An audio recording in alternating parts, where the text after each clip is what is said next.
Welcome to Rogers Center. Blue Jays had their 6th walk-off win of the season last night. The rubber game of this 3-game set against the Boston Red Sox. It's time now to take a look at John Farrell's lineup. The lineups are brought to you by Quaker State Real Durable Oil. Boston scored 3 runs on 8 hits in the game last night. They stranded 10 as they went just 1 for 9 with runners in scoring position. The cleanup hitter is David Ortiz. This season on the road, he's at .346 with 16 of his 23 home runs coming away from Fenway Park. And then down in the bottom of the lineup, young Will Middlebrooks, just 24 years old, is enjoying a 4-game hit streak. He's swinging the bat well since he's been called up from AAA. And he loves hitting here at Rogers Center this season. Mark Buehrle takes the mound for the Blue Jays in his best stretch of the season. Has won his last 3 decisions, is now over 500 for the first time since April the 15th. He's striking out more batters. He has had his highest strikeout percentage over 9 innings this season at 6.11. You can see it right there. Take a look at the defense. A rookie, Kevin Pillar, in his 2nd straight start in left field. Rajay Davis got terrific speed in center. Jose Bautista with a great arm. Lorian Reyes on the left side of the infield. Munenori Kawasaki and Adam Lind on the right side. And J.P. Arancibia back behind the plate, making his 88th start of the season. And what a defensive performance by Rajay Davis in this series. In left field, he made 2 of the best catches. He's now going to play every day with Colby Rasmus on the disabled list. Looks good. Had a great game yesterday. Mark Buehrle making his 22nd start against the Boston Red Sox. He's 6-9 against the Sox for his career.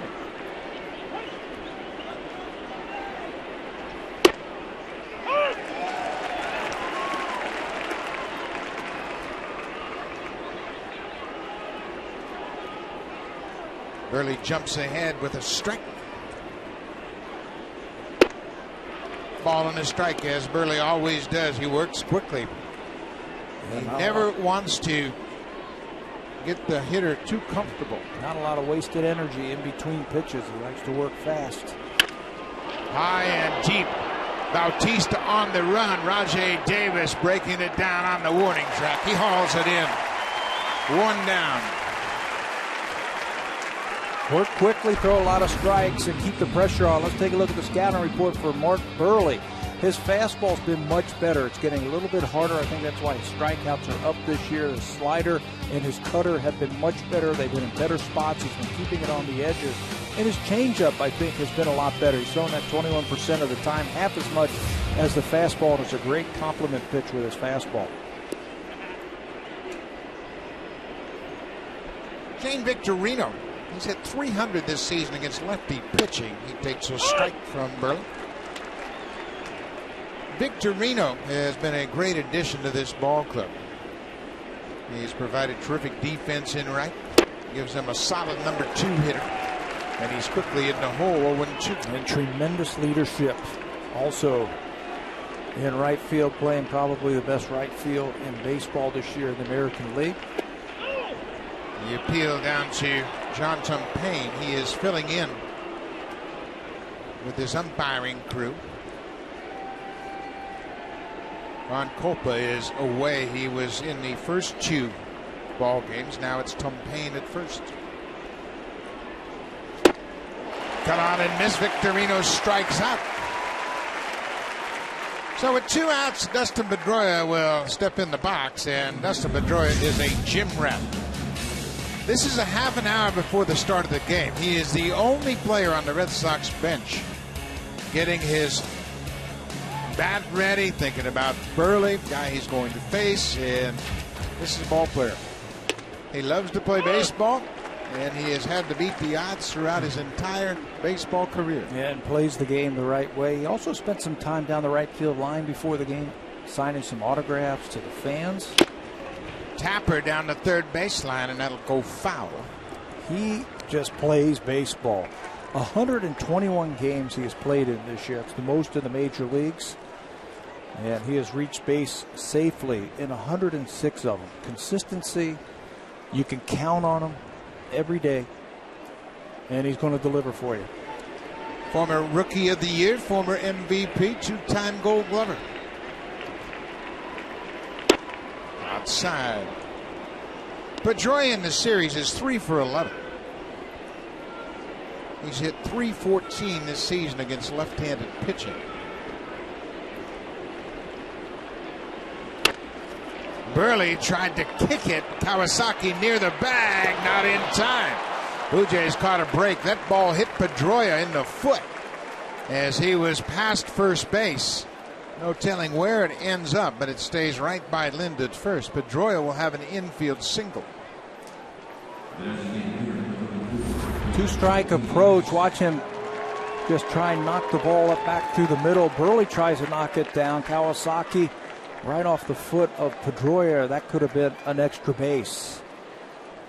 Away from Lind, hits him in his foot. That ball ricochets down the right field line, and he's standing on second.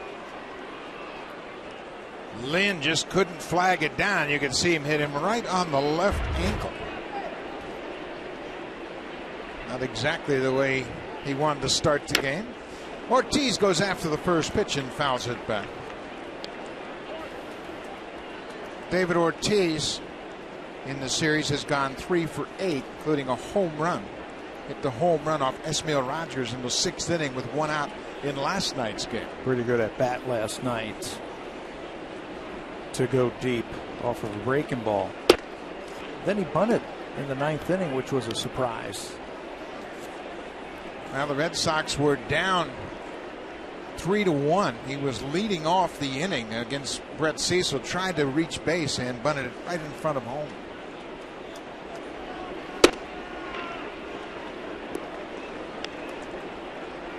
Burley and Ortiz have faced each other a lot. Ortiz is 24 for 67 with 3 home runs against Mark Burley. Mentioned this is the 22nd start Burley has made against the Red Sox.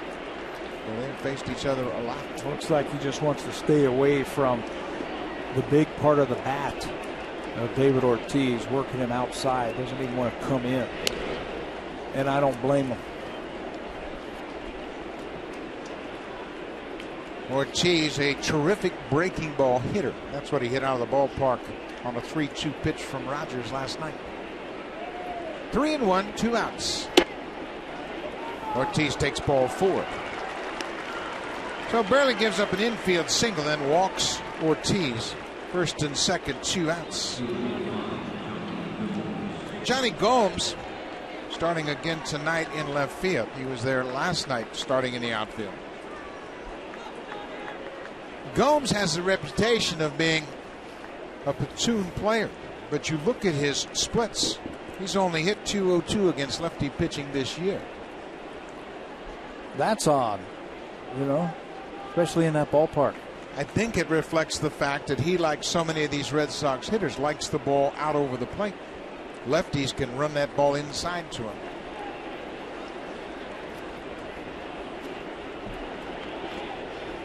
Two outs.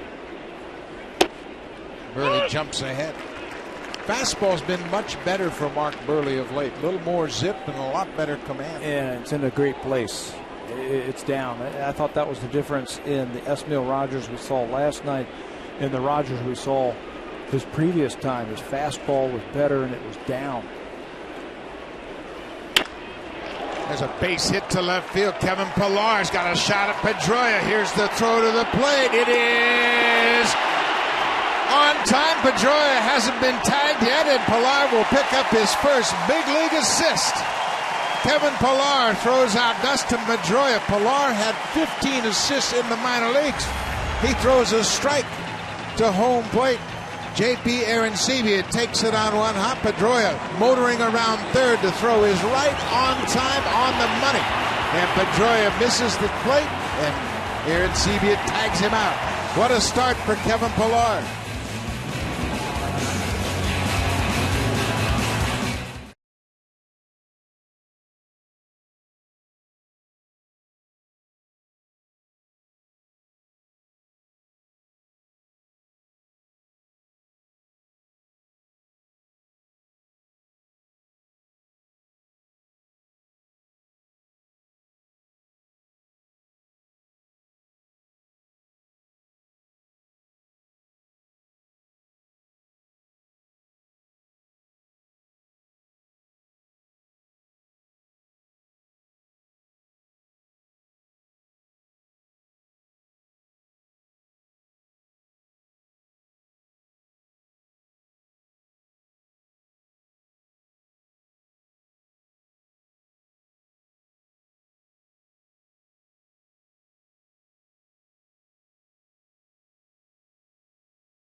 as the Red Sox were held scoreless in the top half of the inning.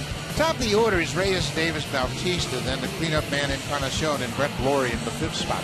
Laurie has moved up because he has been on fire. His last 16 games, he's hit over 400.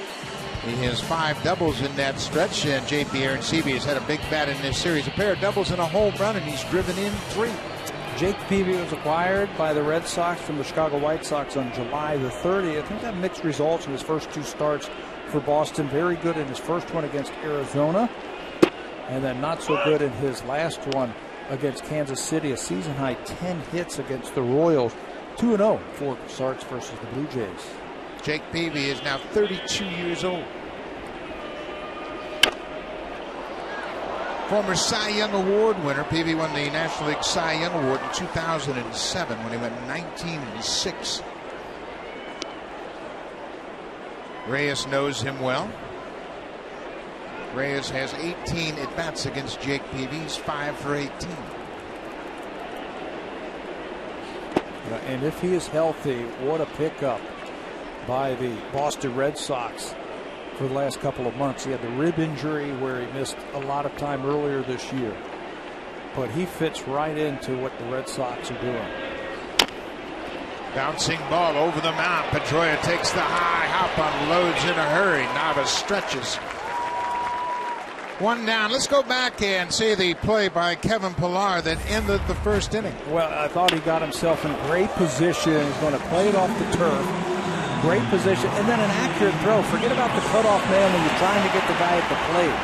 Too many times this year we've seen throws scattered by the outfielders. This time right over the top and accurate, right to the catcher. JP standing on that plate, blocking it, and he's able to get the last out. First major league assist for Kevin Pillar.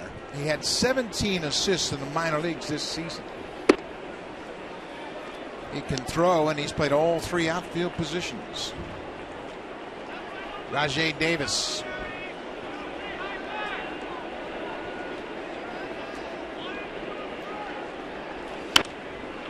Pops it up over behind the Red Sox dugout. Not a play. We mentioned Peavy, the former Cy Young Award winner. He's a 3-time All-Star, and wouldn't you know it, he won a Gold Glove with the White Sox in 2012. I think they probably thought Mark Burley was still pitching for Chicago. Jake Peavy is a great athlete. He loves to compete. He came to the big leagues in 2002 as a 21-year-old with the San Diego Padres. Made 17 starts in his rookie season. You talk about him being a great athlete. His high school team went 44-1. When he was in high school, they won the state championship. He won 13 games, and he hit .440 when he was in high school. Yeah, he's a pretty good athlete. Mobile, Alabama.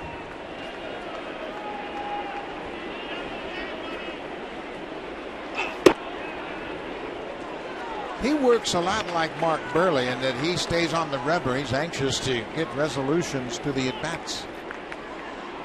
He rocks and fires. No messing around. And I talk about him fitting right in with this team.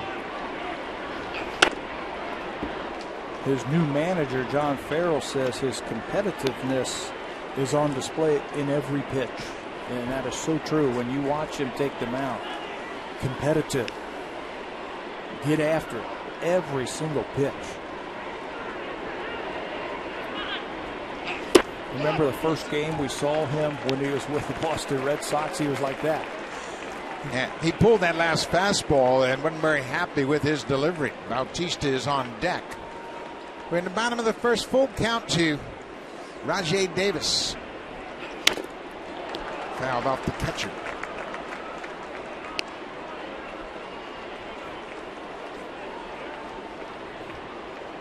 Oftentimes you hear pitchers talk about not wanting to show the hitters their emotional side. Peavy didn't get the memo. But he does it in a good way, doesn't he? And that's the kind of guy you want on your team.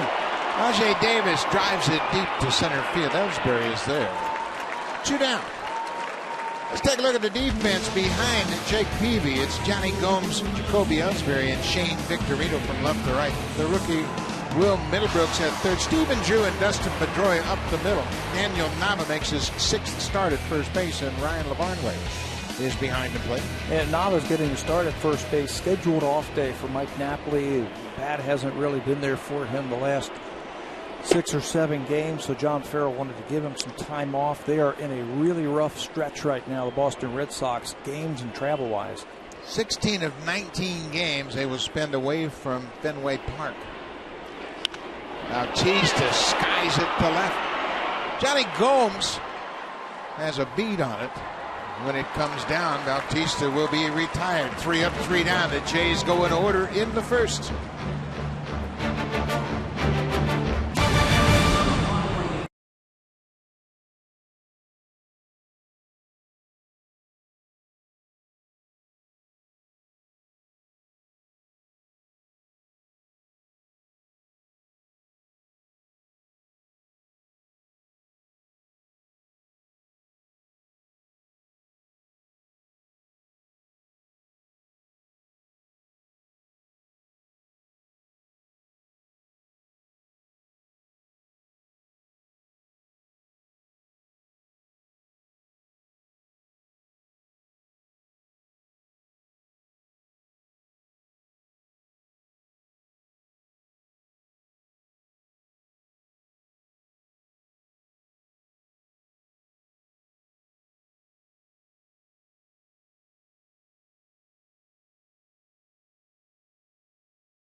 On Sportsnet, brought to you by the 2013 Honda Civic, Canada's best-selling car 15 years in a row. Honda, the official vehicle of the Toronto Blue Jays. We move to the top of the second. Stephen Drew will start things off. Takes one upstairs from Mark Burley.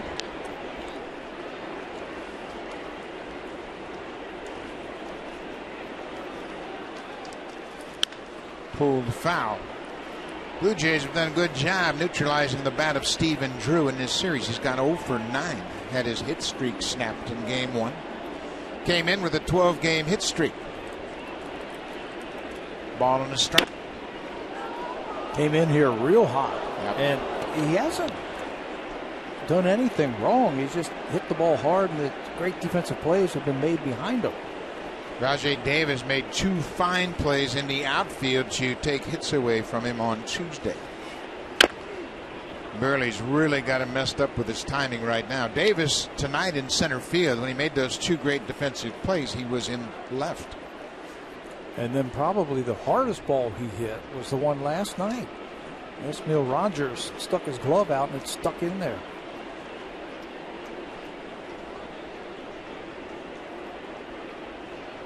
Rogers with a good start last night. Second time he has pitched well against the Red Sox this season. Rogers went 6 innings, allowed just 1 run on 5 hits. Walked a batter and struck out 6. Made a couple of adjustments, and I think it really helped him in his timing and delivery. Drew has worked to a full count.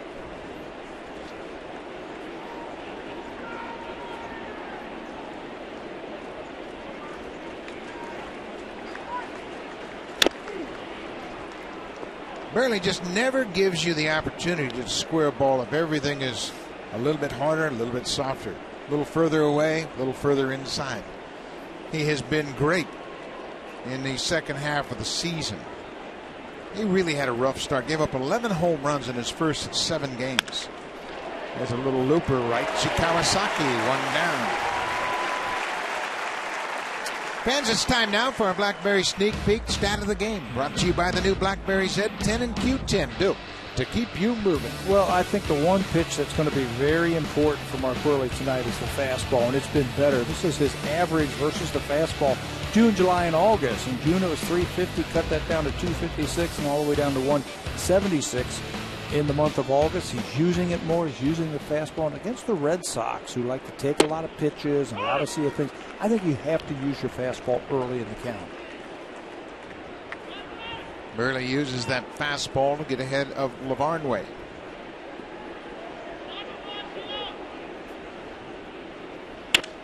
There's a liner into center. That's going to get down for a base hit.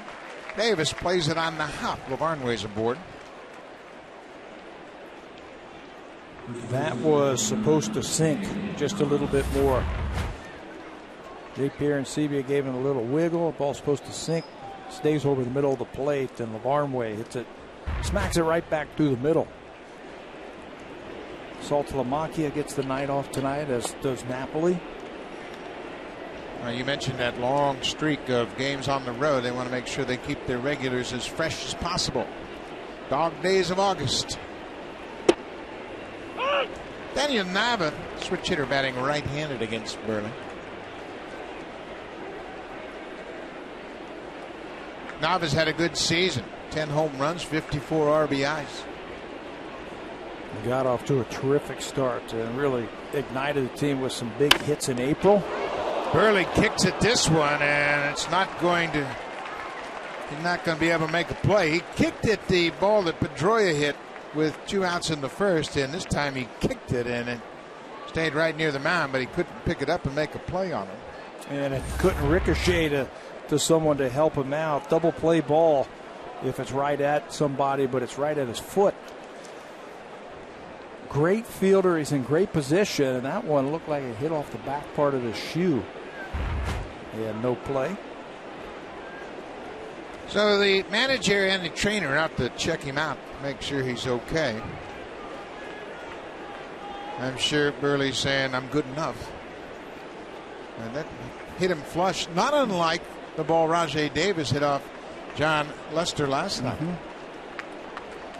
Lester picked it up, made a play on it, and threw it away at first, and Davis circled the bases. The Red Sox committed 2 errors on that play that led to the first run of the game in the 3rd inning.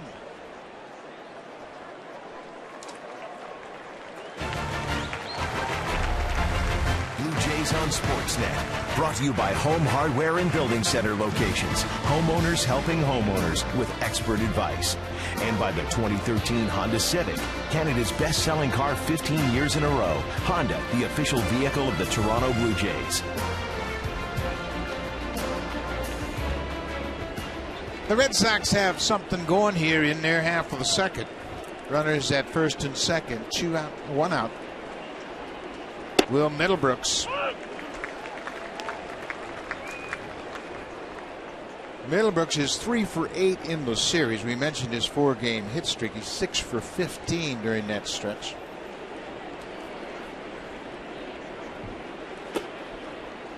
Ball on a strike.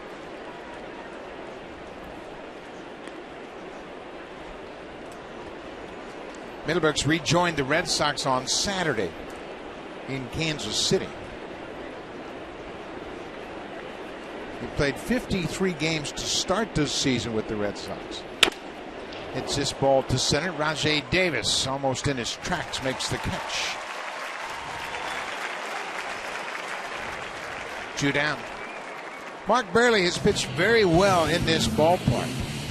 And over his last 8 starts at home at Rogers Center, he's got a 5-1 record. ERA is dazzling at 2.03. Opponents have only hit 230.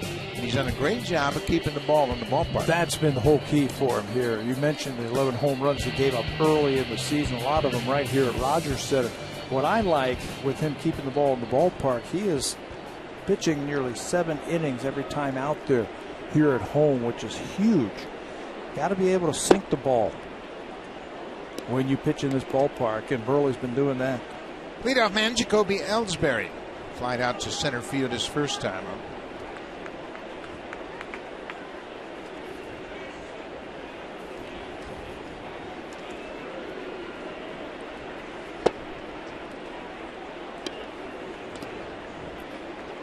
Burley falls behind. Ellsbury last night got a hit in the 9th inning to keep that hitting streak against the Blue Jays alive. 16 straight games he's hit safely against the Blue Jays. They had given him the collar until that 9th inning last night, and he actually got an infield single.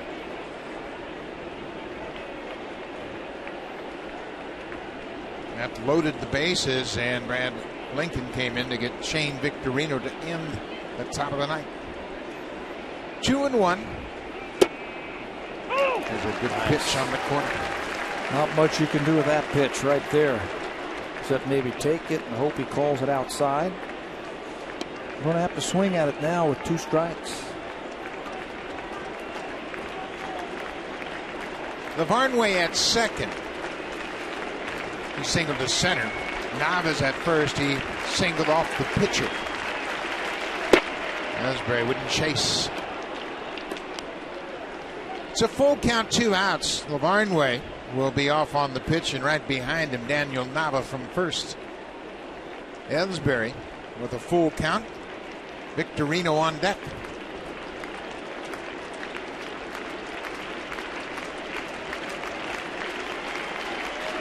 There go the runners. Ball 4 in the dirt. Second walk issued by Burley, and that will load the bases. It looked like he tried to throw some kind of off-speed pitch there, 3-2 to Ellsbury to try and trick him. Upset with himself that he bounced it and loaded the bases. That's a lot of base runners here in the first couple of innings. The Sox stranded a pair in the first and got the bases loaded here in the second. It was only a terrific throw from the left fielder, Kevin Pillar, that kept Boston from scoring in the first. Shane Victorino struck out his first time. There's another first pitch fastball. You were talking about that. He's been doing that a lot to these Red Sox hitters, and they've taken them here first time through. He's jumped ahead. Now he's got to figure out a way to finish him off.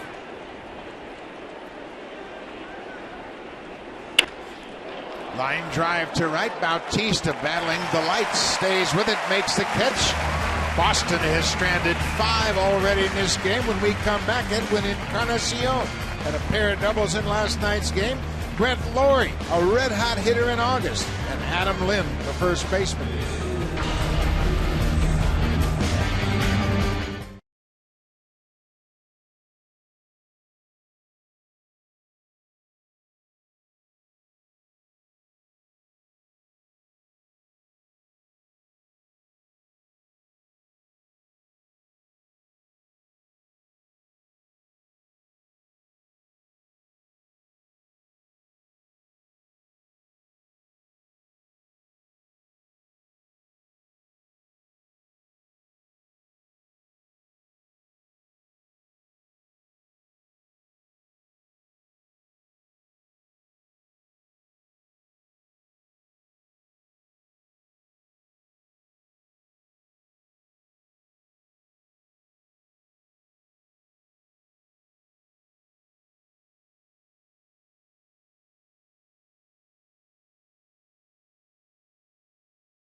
Will lead things off for the Jays.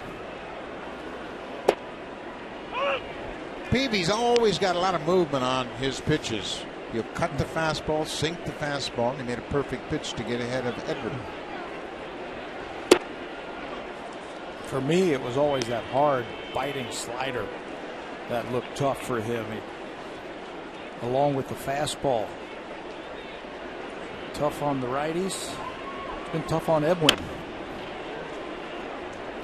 Have been 4 for 18 going head-to-head with Jake Peavy. This is the first time the Blue Jays have faced Peavy since last August. He's pitching for the White Sox. And you can see he's in a constant conversation with himself about execution and location. Drill to center field. Ellsbury back at the warning track, and he's there to make the catch. 1 down. Well, he's competitive. We all know that. Let's take a look at the scouting report for Jake Peavy. There are 5 pitches that he will feature tonight. He'll use the fastball, and he'll build off of that. He'll use the cutter and the slider to complement that fastball. He mix in a curveball and a little bit of a changeup, but the thing about him is he just comes right after you. He's always battling himself and working with his catcher to just put in a good night's work. Brett Laurie goes after the first pitch. Daniel Nava over in foul ground gets there and makes the catch. Laurie is retired on 1 pitch. Peavy came up with the San Diego Padres, and he credits a couple of ex-Padres with his development as a player. Trevor Hoffman, the great reliever who was there, and Greg Maddux at the end of his career spent a season or 2 in San Diego. Learned a lot from those guys. Yeah, both of those guys have master's degrees in pitching. Trevor Hoffman, a great closer, and of course, Greg Maddux, just a matter of time before he goes into the Hall of Fame. The one thing that he learned from Trevor Hoffman was about sticking to a conditioning routine every day. And then he was with Maddux in 2007 about details and getting ready for a ball game. And how did he do in 2007? Yeah, I just won the Cy Young Award, won a career high 19 games. He also led the National League with a 2.54 ERA. He won the ERA crown twice while pitching in San Diego. There's the shift that the Boston Red Sox put on Adam Lynn. Fouled off the catcher's glove. I had the pleasure of managing Jake Peavy during the 2006 World Baseball Classic. He pitched for Team USA.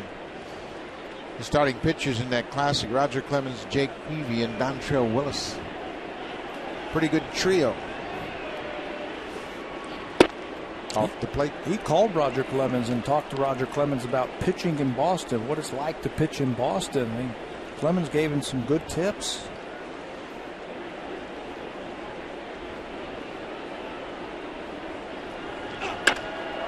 The ball is headed toward the gap. Ellsbury looking up. It is at the base of the wall and bounces off the wall. Lynn heads to second with a 2-out double. Man at second, 2 down. Let's check in with Jamie Campbell.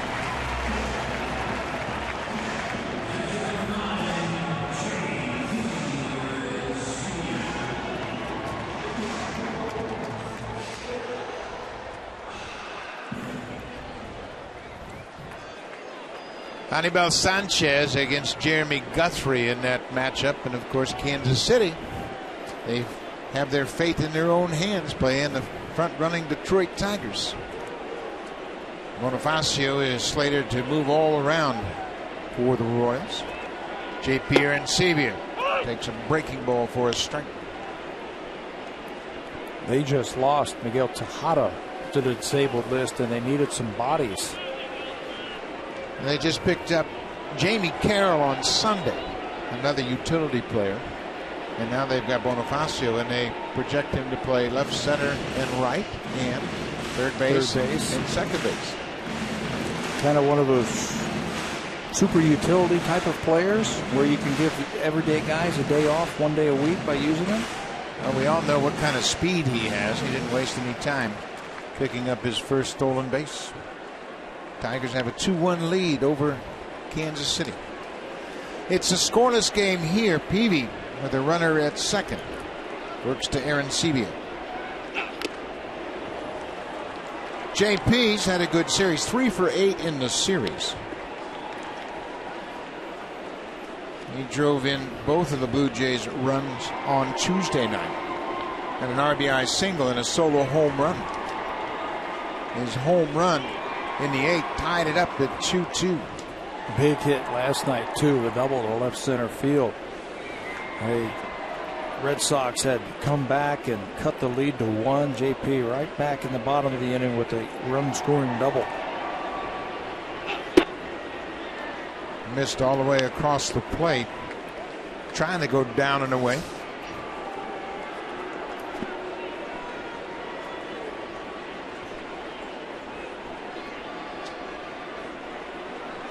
Lind at second with his 23rd double. Way outside.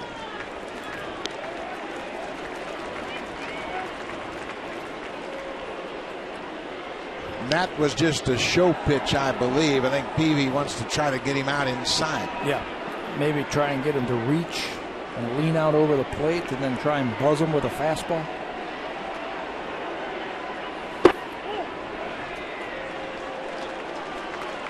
John Tumpane down at first, signaling no swing. It's a full count to Aaron Sebia. Lind at second. Kevin Pillar, the rookie, is on deck. Pillar, in his first big league game, went 0 for 4 last night.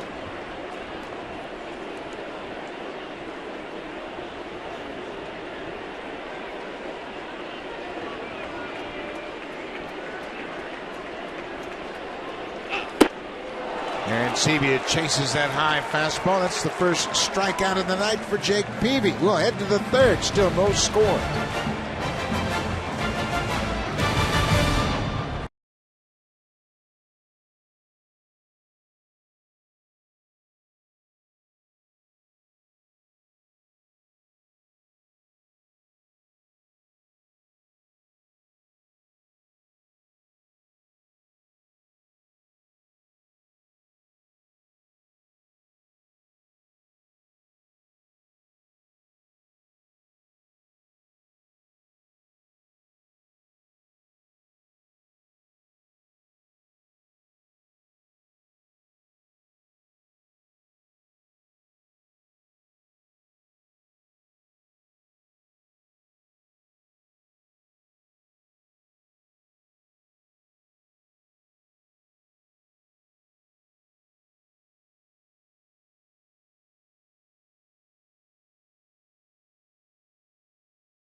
The Blue Jays take on the Kansas City Royals. Game time is 1:07 p.m. The first 5,000 kids 14 and under will receive a Blue Jays lunchbox. Call the Jays at 416-341-1234. Mark Burley just never gives you a chance to sell a lunchbox. He works so quickly, throws a lot of strikes. Dustin Pedroia with his second hit of the night.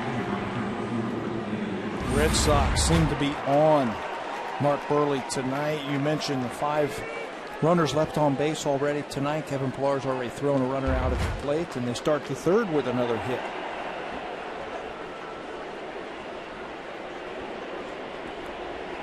David Ortiz, the DH, batting in the cleanup spot, walked his first time up. That didn't feel very good. I think that one got his back foot. Usually you see him pull it right down on the front foot. That one looked like it might have got him in the back foot. Going to take him a while to regroup. Trainer out to help him out. John Farrell certainly wants to come out and check on Ortiz. Mark Burley is not afraid to throw the changeup to the left-handed batter. That's what it looked like, and it did hit him off his back toe. Changeup, messed up the timing, hits it right down off his back foot. Those shoes are really lightweight, and there's not any protection whatsoever on the top of your foot. I mean, when I started playing, all the shoes were kangaroo leather, and they had a big wingtip on the front. At least had a little protection. Now they're like tennis shoes. So that hurts even worse when you hit it, especially where you hit it. That looked like it went right off his toe. Right off the big toe.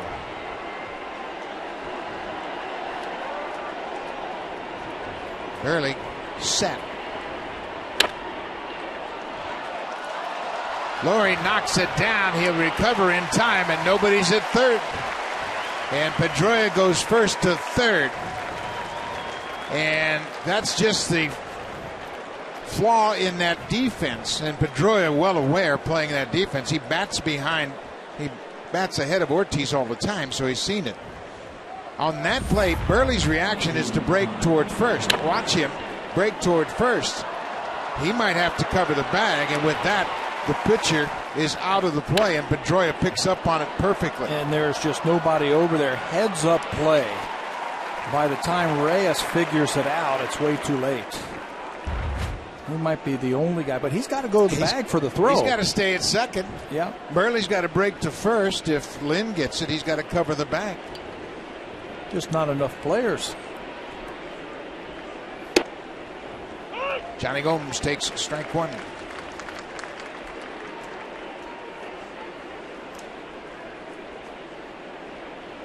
The infield is back. They'll trade an out for a run.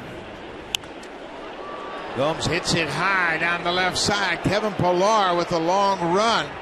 Laurie calls for it, catches it, and he gets it back to the cutoff man quickly. Good play by Brett Laurie. That might have been a better play for Pillar to take it, the left fielder.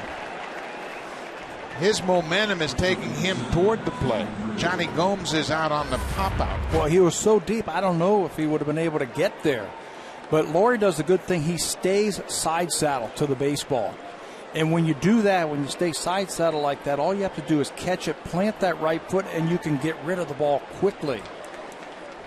Gomes wants that RBI, but I don't think Pedroia would have made it. I think he would have been out. Yeah. Laurie unloaded in a hurry. Stephen Drew takes strike one.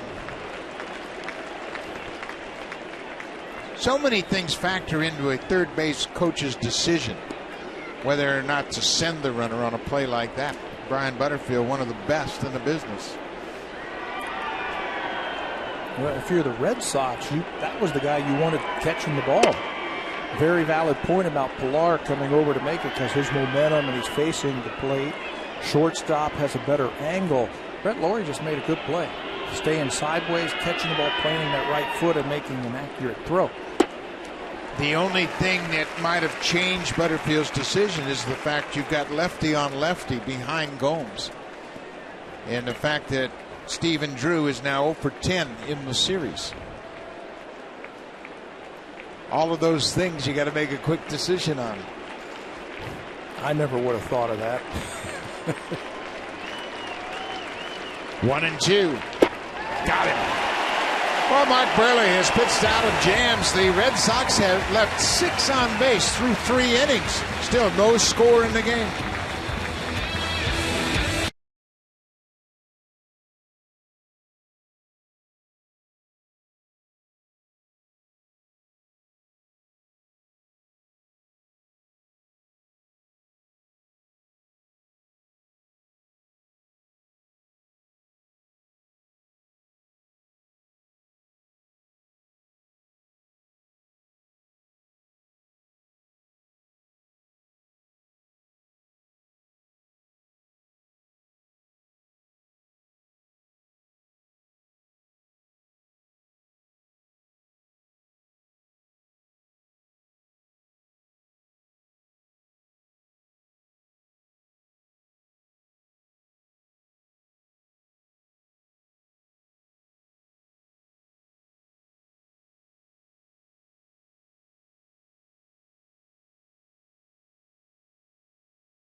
about 30 minutes before the start of the game. The same time Dustin Pedroia was the only Red Sox sitting in their dugout. Kevin Pillar was out taking it all in.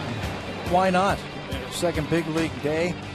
Take it all in, sit on that bench. Now, see, back in the olden days, you say, what do you sit with all your friends on the bench right there? But I love that. I love when young guys come up here and they just want to soak in the big league experience and they want to play the game. They're out here 30 minutes before first pitch. You talked to him about his first day's experience. Yeah, and he said, you know what, I never had that moment where I was wowed in last night's game. Felt very comfortable throughout the whole game. He kept expecting it, thinking that, maybe on deck one of these times I'd look around and say, hey, I'm in the big leagues. But it never happened. And for me, that's confidence for a young player to say that. Peavy makes 2 good pitches on him, and he's behind 1-2.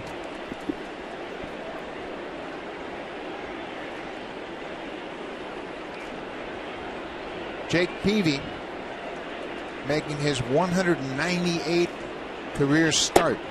Kevin Pillar, start number 2. And he strikes out.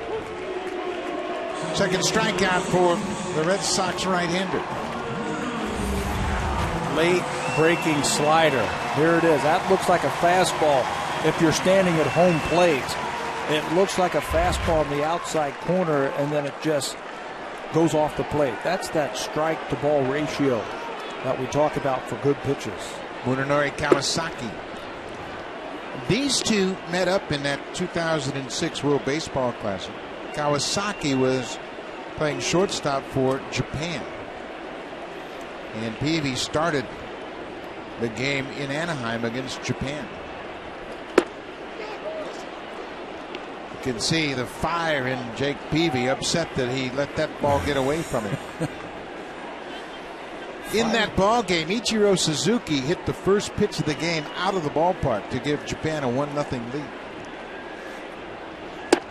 What did Jake Peavy have to say about that? And then Nishioka, the second baseman, and Kawasaki, the shortstop, both got base hits down the opposite foul lines. And he said, how do you pitch to these guys?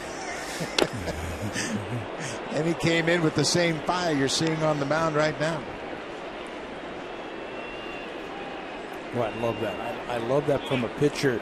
You were talking in the first inning about not showing your emotion or anything like that. And I think that's like on maybe an error, a play that the defense doesn't make behind you, or you don't get a call from an umpire. But he's all about himself. When he yanks a pitch out of the strike zone, he gets fired up. That's just the competitiveness. That's all that is. And you know what? Starting pitchers only get to pitch once every 5 days. So there's a lot of pent-up energy out there on the mound. And then if you don't focus and concentrate, you could be done early. 2-2 pitch. Kawasaki takes ball 3. And you've got to sit around for 5 more days. Leadoff man Jose Reyes is on deck.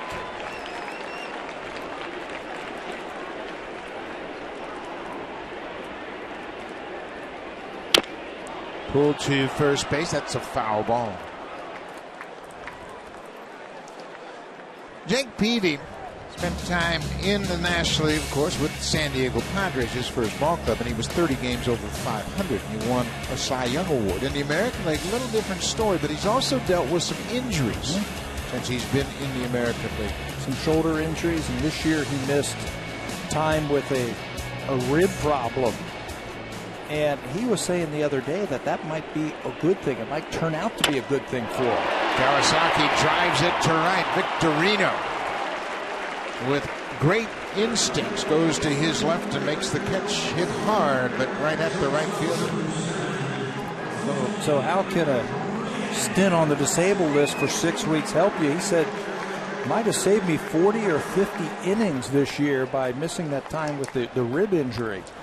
And for the Boston Red Sox, that might be a good thing as they head into September. You've got a fresh arm. Peavy hasn't played in the postseason since 2006 when he was with the Padres. He made a start against the Cardinals in 2005 in the division series and won in 2006 also against the Cardinals. So at this point of his career, that's what he's looking for, another postseason opportunity. He's ahead of Jose Reyes, 0-2.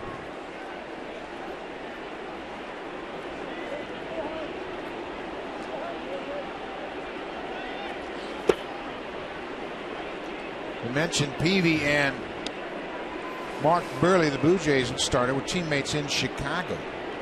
Peavy joined the White Sox with a July 31st deadline deal in 2009. Lavarnway couldn't hold on to the foul tip.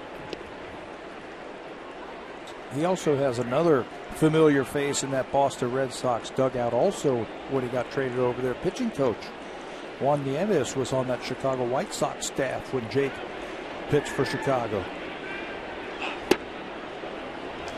Nieves was the bullpen coach for the White Sox. 14 seasons in Chicago's organization, 5 years as the bullpen coach, so Nieves knows both Burley and Peavy very well. 2-2, way inside. It's a full count. Rajai Davis is on deck. Blue Jays have just one base runner. Adam Lind had a 2-out double in the second. Pop down the left side. Middlebrooks giving it a chase, reaches for it and slid into the wall. Stuck his glove out, hoping to have it land in the pocket, but it bounced out of play. Long run for Middlebrooks. He knows exactly where he is, right against that scoreboard there. Not a lot of padding over there, so he slides down just to try and absorb the shock. Reyes drives it into center. Ellsbury circles around, makes the catch in the alley. Peavy has another good inning. Blue Jays down in order. We'll go to the fourth. Still no score.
August 30th, the Blue Jays take on the Kansas City Royals. The game starts at 7:07 p.m. Come on down to Rogers Center early and check out the pregame festivities happening outside of Gate 10. Win great prizes, enjoy the live music, and there's a licensed area. Gates open at 4:30 p.m. Call the Blue Jays for tickets at 416-341-1234. Log on to BlueJays.com, or you can always stop by most Rogers Plus locations and pick up your tickets for Summer Fan Friday festivals. And don't forget, we're running out of Summer Fan Fridays. Not many left. Brian Lavarnway singled with one out in the second. He was one of 6 Red Sox base runners left stranded by Burley. They have 5 hits, no runs, and have left 6.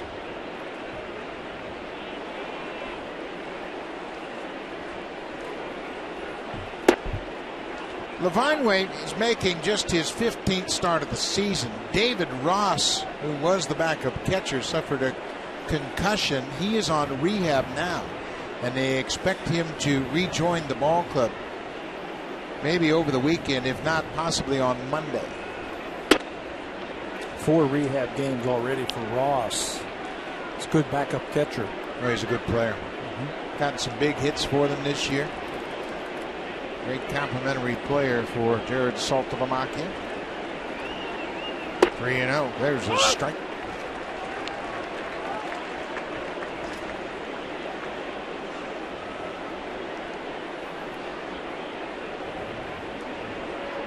Lavarnway trying to stall on Burley. Popped up into shallow right center. Bautista coming in. 1 down. Fans, if you want your baseball questions answered by a team of experts, email asktheexperts@sportsnet.ca and keep your eye out for the Home Hardware Ask the Expert segment later on in the game. These two ball clubs have played 2 extra inning games in this series. Boston owns a 9-6 edge over the Blue Jays in the season series. One of those wins by the Blue Jays this year, Mark Burley. That game he pitched in Boston at the beginning of May, outstanding. And the Jays really needed it too. Mel Didier said it was one of the best games he'd ever seen a left-hander pitch in Fenway Park. And Mel Didier's seen a lot of games in Fenway Park. Yeah, how about 60 years worth? And he was there watching, and those were his exact words. 7 innings, just 1 earned run against the Red Sox. A season low 5 hits in Fenway Park. 1-2, 1 out. Inside.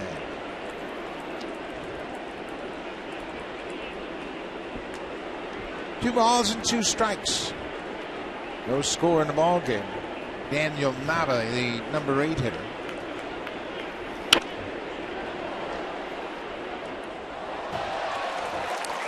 Well, that was just one of the starts before the All-Star game. That's when he started getting it together.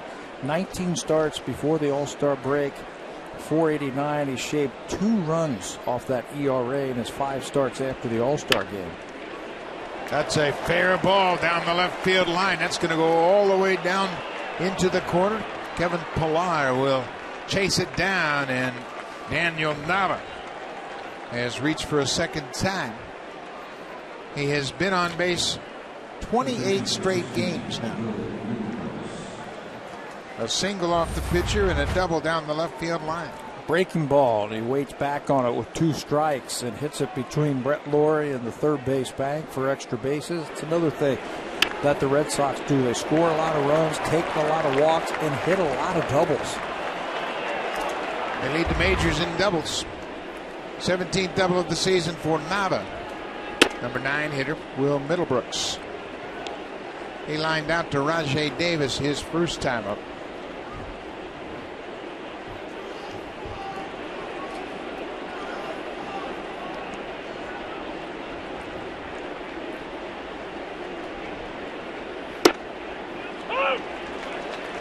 Middlebrooks didn't like the call. Chris Guccione, the home plate umpire. He's got long arms, and I think you need to jam him in there so he doesn't extend them. Had a big game against R.A. Dickey here, where he got fastballs out over the plate. There you go. Why not? If you're a veteran like Burley, if you got it one time, you go back there again. Guccione and Middlebrooks checking on that strike zone. R.A. Dickey victimized by Middlebrooks, 3 home runs, and they were all fastballs. Middlebrooks check swing into center. Davis is going to play it on the hop. Nava had to hold to make sure it was down safely. So Middlebrooks wasn't going to take another close pitch inside, and he has a little flare into center. Had a double last night when the ball was lost in the twilight in right field, and now a half swing that ends up in center field for a base hit. When you're hot, you're hot. Yeah. You can't even say keep swinging because he didn't swing. Nava in between there. You got to be safe right there with just 1 out. 7 hits already now for the Red Sox. 2 more base runners on base. Jacoby Ellsbury has flied out and walked.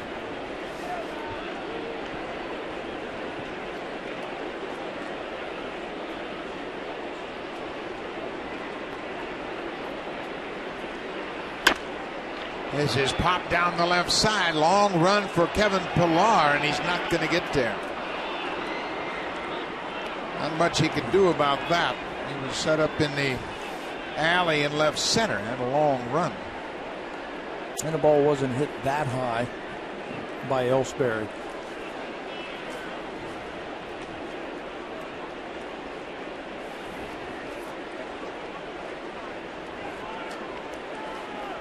Ellsbury, as we mentioned, batting .254 at the start of this game against left-handed pitchers.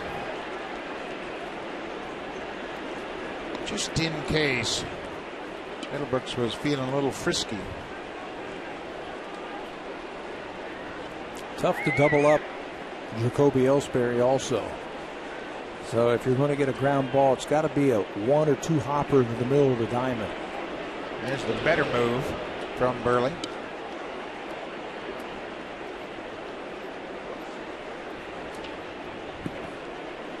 Middlebrooks is not a stolen base threat, but in an effort to maybe create a hole, they might start him. Red Sox haven't been able to cash in with all these base runners so far. Inside. I think that's a good idea, what Mark Burley was doing there, showing him his good move. In case there is a ground ball, Middlebrooks doesn't get a good jump at first base to break up the double play. Ellsbury has grounded into 11 double plays this year.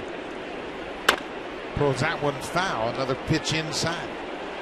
Well, he hits the ball hard, and anytime you do that, you're going to put the ball in play, and he's going to get to the infielders quickly. Even though he runs well and he's a left-handed hitter, gets out of the box early. All those sharp ground balls are converted into double plays. Pedroia leads the team in grounding into double plays. He's hit into 16. 1-2. Outside.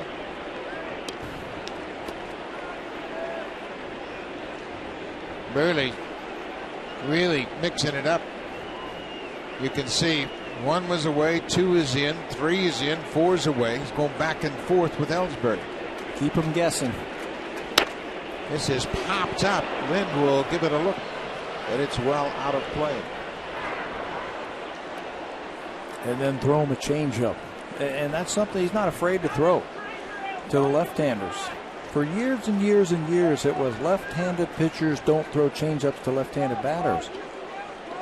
Well, when you've got a good one like that, why take that away from the pitcher?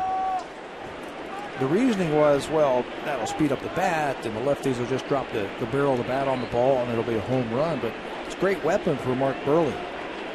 2-2 pitch outside. Another full count, and Boston has had plenty of those tonight. Victorino is on deck. Nava's at third. Middlebrooks at first. You start the runner here? I'd just be afraid that, Burley's great move might pick him off. I'd let Jacoby Ellsbury hit. Full count, 1 out. There's that move. You can bet he's not going to have a steal jump. He might be running on the pitch, but he's going to make sure Burley goes home. Well, if he does, and Ellsbury swings right through it, he's going to have to stop at second base and get in a rundown, or the inning's over. He's not running. Ground ball. Kawasaki quickly to Reyes. He throws high, and that takes him out of any chance to turn 2. Kawasaki had the right idea. He spun quickly, but he gave Reyes a tough throw, took him off the bag, and he had to come down, and all I could get was the force at second. Couple of things, too. The throw over to first base in Middlebrooks was actually going back to the bag, so he wasn't going to be a factor in breaking up this double play. All they have to do is make a good throw. High throw. And again, the ankle problems from Reyes They weren't going to turn that one. High throw, he goes up, gets the out at second, and then here comes Middlebrooks to try and break it up. And watch Reyes right at the end of the play with that ankle. I tell you, Middlebrooks really got down there in good shape, even though he was going back to first. So the Red Sox have taken a 1-0 lead. Victorino fouls it off. Ellsbury picks up the RBI, his 45th, and now Burley, of course, got to keep his eye on Ellsbury. 44 steals, leads the majors. It will watch his lead over there. Last pitch, it looked like he was trying to get a walking lead on Burley and trying to time him up. We've seen Rajay Davis use that type of lead over there at first base. Just walk off the bag casually, hoping that the pitcher doesn't pay attention to you. And then once he gets set and goes home, you time it, you can get a good jump. Yeah, Burley's done a good job of making Ellsbury stop. He holds the ball until Ellsbury has to stop. Ellsbury's trying to get a walking lead and hopeful that Burley will unload to the plate. Waits. He waits until Burley starts into his stretch position. See that? He was close. Victorino pops it up. Brett Laurie, the third baseman, makes the catch. The inning is over, but Boston breaks through. They score a run on a fielder's choice. When we come back, it'll be Rajay Davis, the speedster, then Jose Bautista and Edwin Encarnacion. The big hitters. Blue Jays trail by 1.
A seat upgrade courtesy of TD.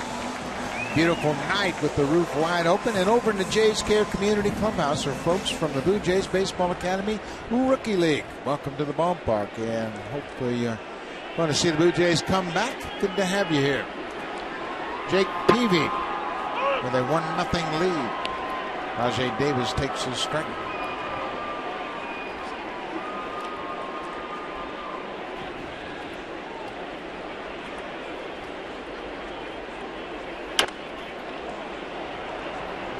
Popped over near the seats. Nava gives it a chase. Burley and pitching coach Pete Walker talking about his pitches and what the hitters are doing, how they're reacting to his pitches. Boy, that's all about reading bats right there. You see him act like a hitter, and they were kind of stuttering a little bit there. I think he was talking about their changeup that he was throwing. Sometimes if hitters aren't reacting to that changeup and staying on it, that means that they're picking up something in your delivery that's tipping them off. Strike 3 call right down the middle. Third strikeout of the night for Peavy.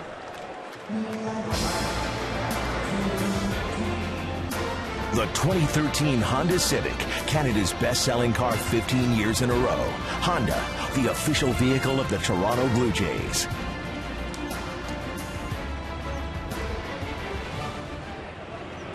Jose Bautista looks at one outside. The Boston Red Sox have a 1-0 lead. Today is Ben Affleck's 41st birthday. The Red Sox have not lost on Affleck's birthday in the last 13 years. That's a pretty good stretch. And Ben Affleck is a big Bostonian, Red Sox big Red fan. Sox fan. Huge fan. Ben and Matt Damon grew up watching the Red Sox at Fenway. He's never seen them lose the last 13 years. Tonight will be different. Jose Bautista, 2-1. Well, I tell you what, he really changes speeds and cuts and sinks everything. You throw a little splitter here and there, straight changeup, cutter inside, cutter away. Right back to Peavy. Remember, he's a Gold Glover, just like Mark Burley. 2 down. You know, that BP fastball is a big pitch if you can learn to do it. If you're a pitcher, get him off your other stuff. That's that sweeping slider that he has, and there's that athleticism on the mound and great fielding position after he lets go of that pitch.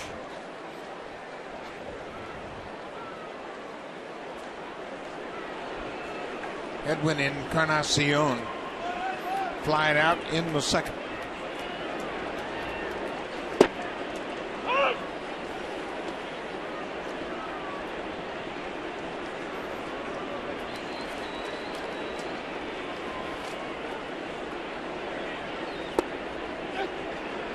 Pulled it off the plate.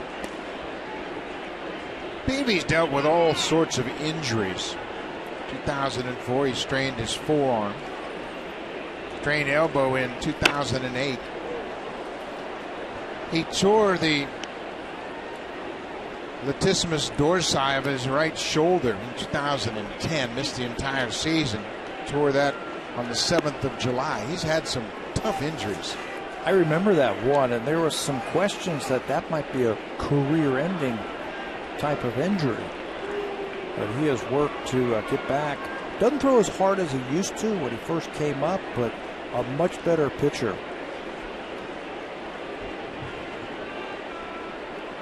Well, he knows, too, that he has to be efficient with his pitches. He's had shoulder problems, elbow problems. There's a changeup that missed downstairs. Peavy, when he made his first start for the Red Sox, was pitching on 9 days rest. This is skied behind second base. Dustin Pedroia shuffling his feet. Gets there and makes the catch. We'll go to the top of the 5th. Red Sox have a 1-0 lead. Now it's time for a Blue Jays Central update. Here's Jamie Campbell and Greg Zahn in the Blackberry Broadcast Studio.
Pedroia was thrown out at home plate trying to score on a single by Johnny Gomes.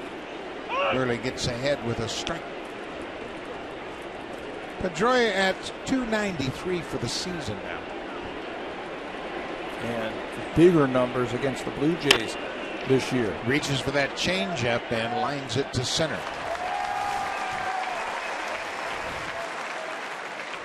Fans, a reminder the red-hot New York Yankees will come to Rogers Center. It all begins on Monday, August 26th. 3 night games, Monday, Tuesday, and Wednesday. All the games start at 7:07 p.m. Call Blue Jays for tickets at 416-341-1234. Log on to BlueJays.com to order your Yankee tickets or stop by most Rogers Plus locations to pick up your Jays Yankee tickets August 26th. First of 3. And you get a chance to see Alfonso Soriano. Nobody's hotter than Soriano right now. 17 RBIs in his last 2 games. 4 home runs. 19 total bases. He almost hit another home run in his first at bat today. Right down the line, a missile off the top of the wall. Not following up those 6 RBI and 7 RBI games he had the last 2 nights.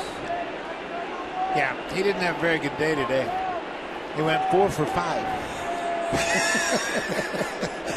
Wow. And he's going to see the Boston Red Sox. Red Sox will go home to play the Yankees at Fenway. Ortiz was out in front on that front foot. High fly ball into center. Rajay Davis records both outs here in the 5th. I mean, that's got to be one of the hottest streaks ever. Soriano, 4 more hits today.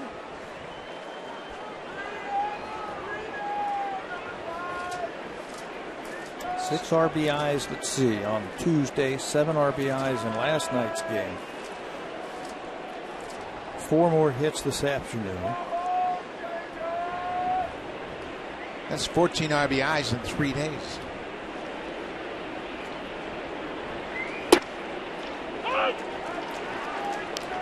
Johnny Gomes singled and thought he had an RBI in the first inning. But rookie Kevin Pillar threw out Dustin Pedroia at the plate. Gets jammed on this one. Laurie cuts in front of Reyes. Good inning for Mark Burley. 3 up, 3 down in the 5th. Just 9 pitches for Burley. Blue Jays down by a run.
Listen to live audio, follow games pitch by pitch, and enjoy in-game video highlights.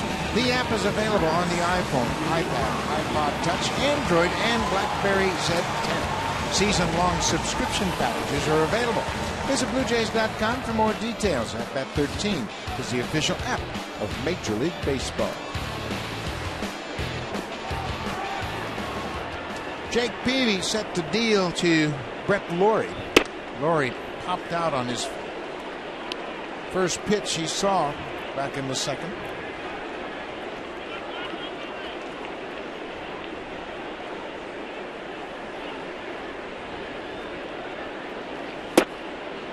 Two and 0.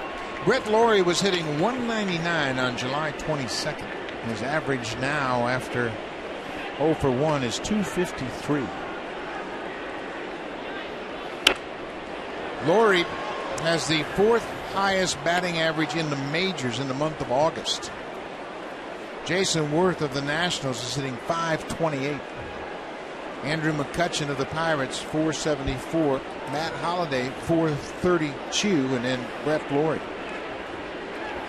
You know, and it's not 2 or 3 games. It's sustained. It's been a couple of weeks now, and hitting the ball hard, but he's finding some soft spots in the defense also. Spreading the defense out because he's using the whole field. He's now 21 for his last 50. Spoils a good pitch. Well, Brett Laurie got hot on that West Coast trip in his first 43 games. There's the number we were talking about, 199, but he has been on fire over the last 3 weeks. K rate is down. He's not striking out as much, hitting with runners in scoring position, and you're right, hitting the ball all over the place. Drills this one to center. Ellsbury got a good jump. Another good swing from Brett Laurie. That's the first out of the 5th.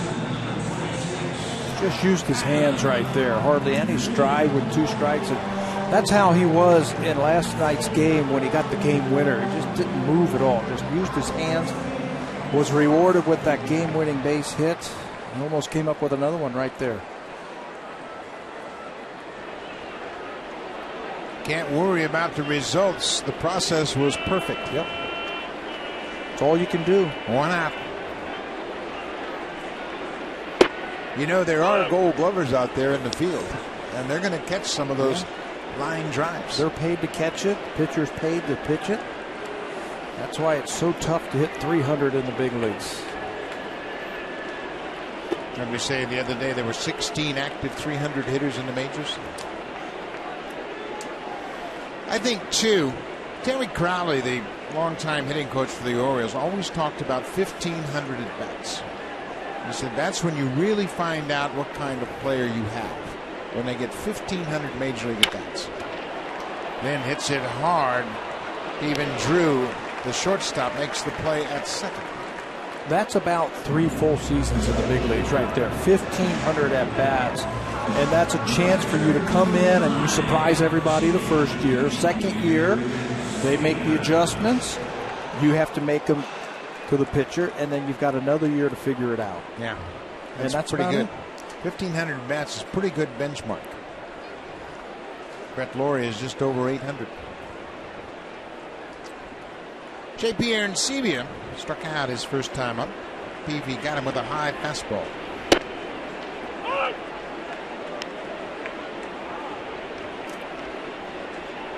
Peavy's thrown a lot of strikes tonight.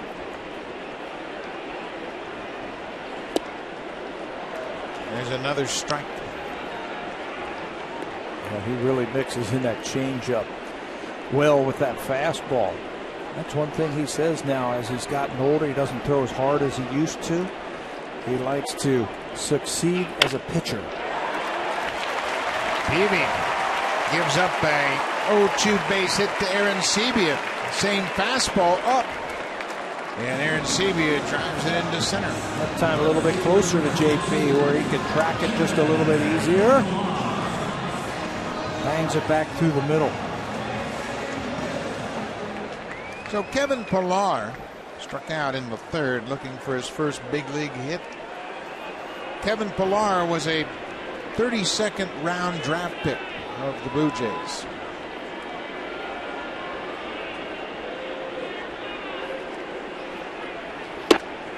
He gets ahead.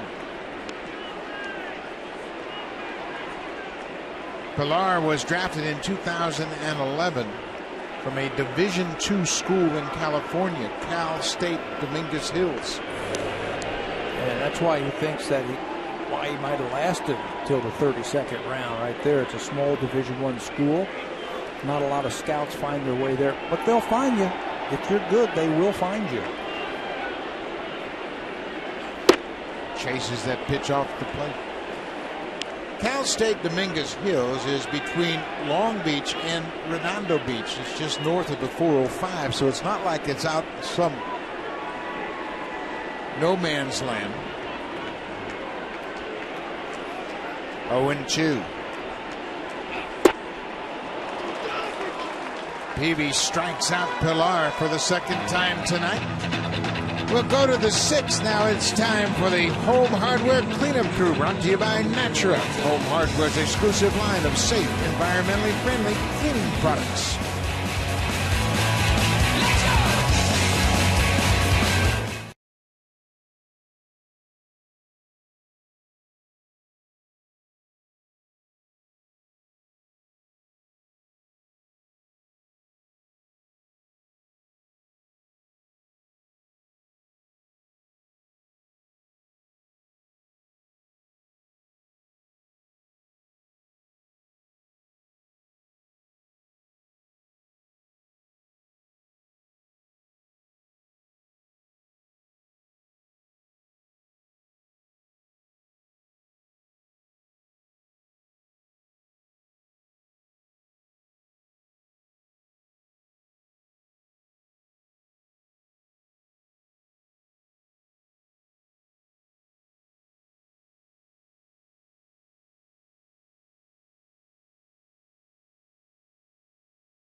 Thursday, September 12th, and the Blue Jays welcome in the Los Angeles Angels. 7:07 start ticket price includes a hot dog, nachos, popcorn, peanuts, an apple, chips, and a soft drink. All this for only $39.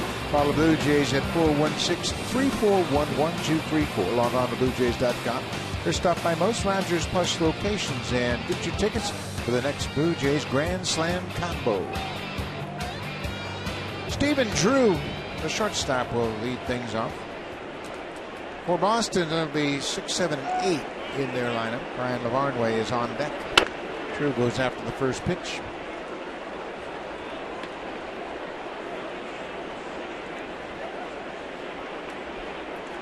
Pretty cool tribute to J.D. Drew that Stephen Drew would wear number 7 in a Boston's Red Sox uniform. His big brother played for the Red Sox.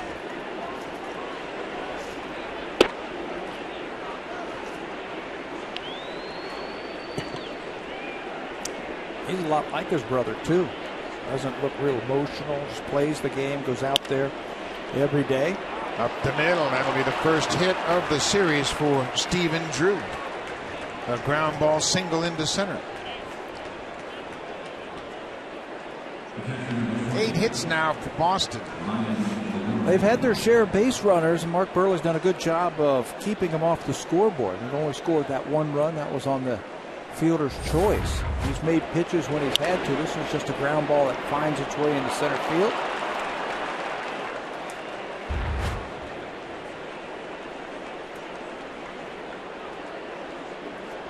Ryan Lavarnway, the catcher.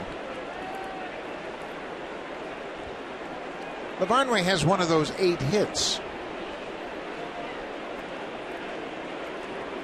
Ryan Butterfield got Lavarnway's attention, said, "Step out, we're going to give a sign here." Whether or not they're going to put something on is another story. That was a long sequence right there by Butter at third base. They wanted to get the attention of both the runner and the hitter, and they went through a lot of signs. Hit and run is on, and it's executed perfectly. Stephen Drew is headed for third. And Brian Butterfield, he wasn't too discreet about it, but he got the message across. Yeah, you knew, or you had to figure something might be up, because he called LeBarnway to back off, went through a lot of signs, 20 or 25 of them. Hit and run, pitch out over the plate, and John Farrell tries to get something going here. Burley's throwing a lot of strikes, so not a bad idea to throw it on the first pitch. Yeah, he started out throwing strikes right out of the chute. So LeBarnway has his second hit of the night. John Farrell putting the runner in motion. Daniel Nava's already 2 for 2 tonight.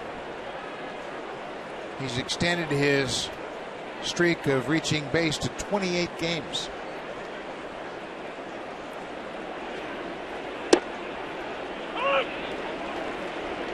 This is where Burley could really use a strikeout, but he's not a strikeout pitcher.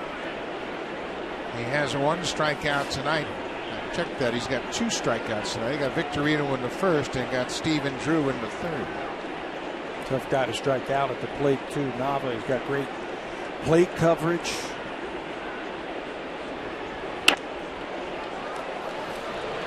Sure, he'll take a pop-up also. That's why he might throw that ball in the upper parts of the strike zone, see if he can get a pop-up. Blue Jays are going to play their infield back. They're going to play for the double play. There's Kawasaki and Reyes in the middle of the diamond. Nava is now 30 years old.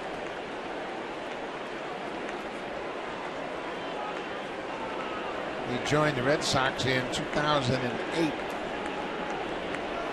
Pulls out, wouldn't foul. It was interesting. He was not drafted, and he wasn't thought to be much of a prospect. He was playing in an independent league in Chico, California, when the Red Sox identified his talents and gave him a shot. And boy, signed and went to Lancaster in the California League at 341. Just started hitting. They'll find you. There's a strikeout. A big one at that. Nava strikes out. That's the first out of the inning. Third strikeout for Burley. You know what he did? He put fastball in his mind until he got to 2 strikes and then threw a changeup. Look at this one go down. That's the one pitch that has really improved, I think, from April for Mark Burley. The changeup. Back and forth, yes, but going down also. Third baseman Will Middlebrooks.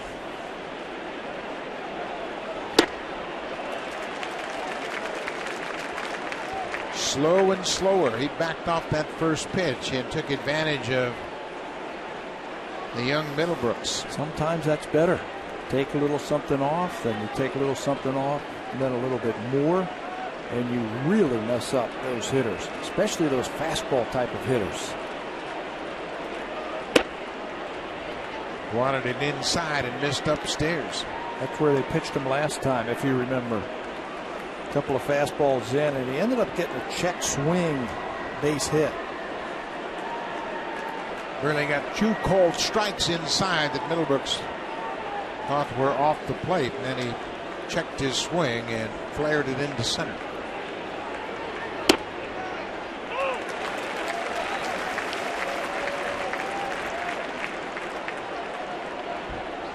You can see where they pitched him last time up, and then on the 4th pitch, it was a check swing that he flared the ball into center for a base hit. Staying inside. 4 pitches, and all 4 of them up and in. Not down and in, up and in. Not a bad idea. As a hitter, you start guessing. You start thinking, okay, is he going to come back in there?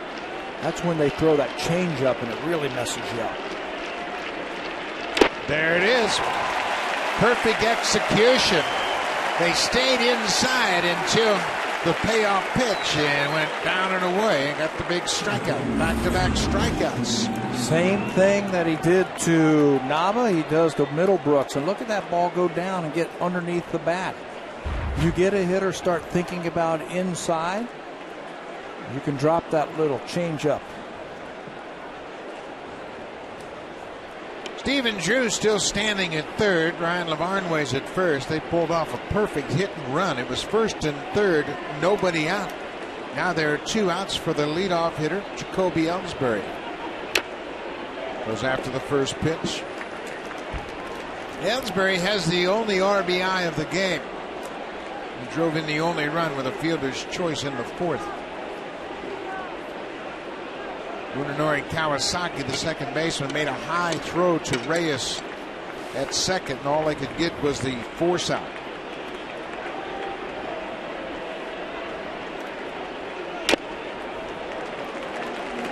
He can pitch, can he? He's making great pitches. He really can. He reads bats. He understands hitting. Keeps it out of the middle. He's going to give up base hits. But man, oh man, can he pitch out of jams. The Red Sox have stranded 7 so far. Mark Burley has stranded 7. Weak ground ball to third. Brett Laurie. What a job. Make it 9 left on base. Mark Burley keeps it a 1-0 game.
It's all about sports' biggest rivalries. Find out who's on top. Subscribe now at sportsnet.ca/magazine. Check out the cover. Jay-Z is on the cover sporting a Brooklyn Nets jersey. Mark Burley and JP Aaron Seabier have done a good job of pitching out of jams. JP's calling a great game tonight. Everybody knows Burley doesn't shake off. JP's doing a whale of a job setting up those hitters. Munenori Kawasaki, the number 9 hitter, trying to get things going.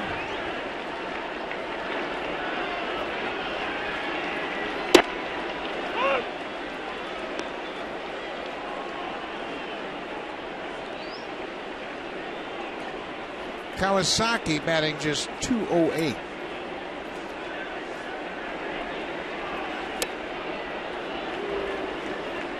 I spoke to Marty Brown today, the Buffalo's AAA manager, and he had managed in Japan when Kawasaki was playing in his heyday for Fukuoka. And he said Kawasaki was the same type of pesky hitter in Japan. Takes a lot of pitches, slaps the ball, chokes up on the bat, looks for bat control. Of course, now he's 32 years old, and he's not quite the everyday player that he was in the heyday of his career. Stephen Drew gets a big hop in time. 1 down.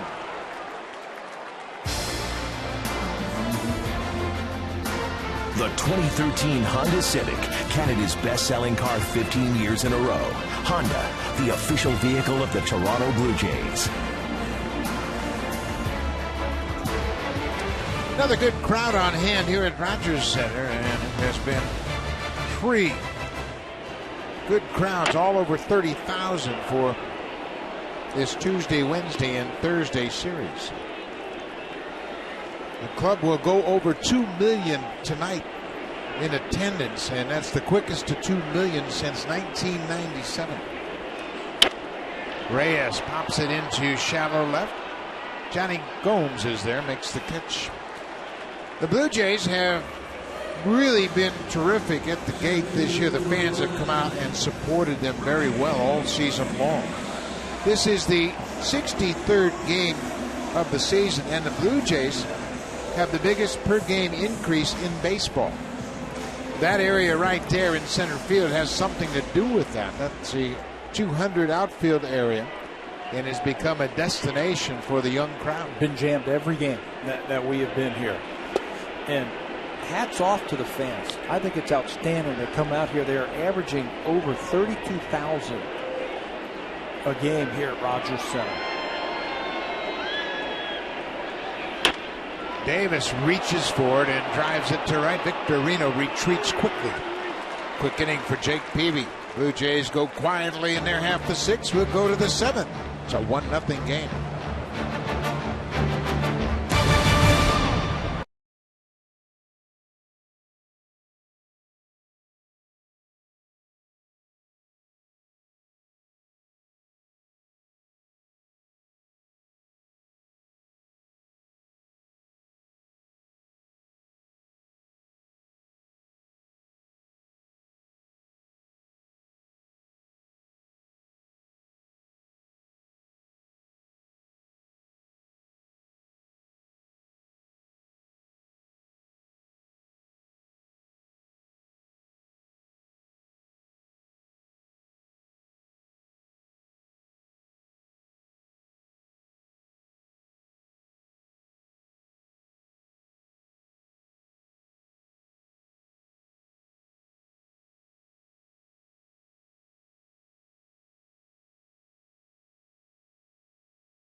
Number 1, Garrett Cole, also a number 1 pick. Danny Holmson of the Mariners. Tyler Beatty was drafted by the Blue Jays in the 21st spot, did not sign, went to Vanderbilt. And then there's Kevin Pillar, 979th pick of the draft. And here he is in the big leagues just 3 years later. How about that? That is so awesome. Beatty was a high school pitcher. Everybody had high hopes on, and then all the way down into the 32nd round, here's a guy in the big leagues. Shane Victorino hits a 1-hopper to second. 1 pitch, 1 out here in the 7th. I think he's the first player from that draft class of the Blue Jays to make it to the big leagues. Yes, he is. You just never know where players are going to come from. Don Mattingly was a 493rd pick in the draft. He turned out to be pretty good. He was okay. I know Mike Piazza was a late draft pick. Probably, if I remember, he was drafted as a favorite of Tommy Lasorda. Piazza was taken in the 62nd round. They don't even have a 62nd round anymore. It just goes up to 50. 1988.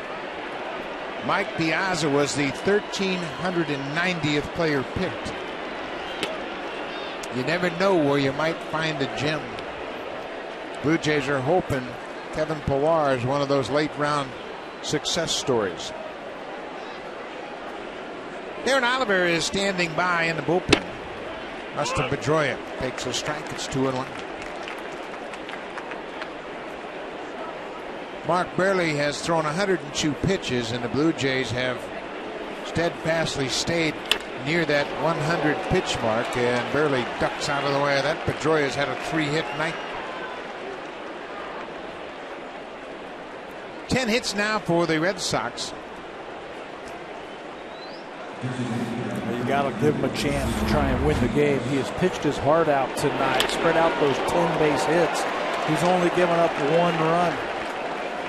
He has pitched out of a lot of jams, using his experience, using his smarts. There are times when pitchers deserve an opportunity to stay in the game. Ortiz takes one down and away.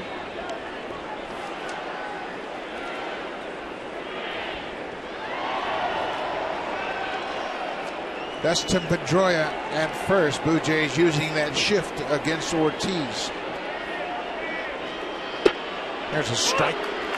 Pedroia with 3 hits tonight has now had 43 multi-hit games. The leader is Mike Trout with 47.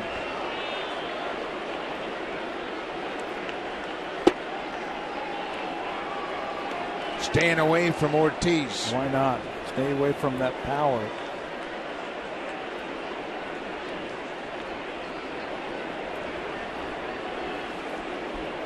If he's going to beat me away. Try and have him beat you going to left field.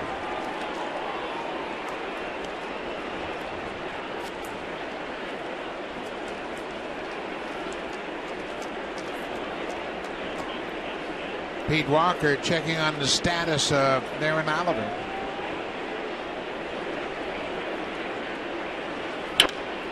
Driven to center. Davis back. He'll make the catch just short of the warning track. 2 down. Well, the outfielders, once the count got to 3-1, they all took a couple of steps back, anticipating a hard hit ball, an extra base hit. Rajai Davis made that one look easy. Pat Henkin with instructions for Darren Oliver. Stephen Drew, a left-handed hitter, is on deck. That might suggest if Gomes reaches, Burley will be out of the game. Just to get a fresh arm to go after Stephen Drew. Burley has thrown a season-high 111 pitches twice this year. He's at 108 now.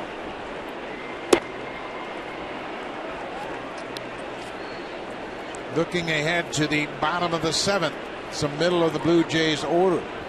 Bautista, Encarnacion, and Brett Lawrie. Keep it close.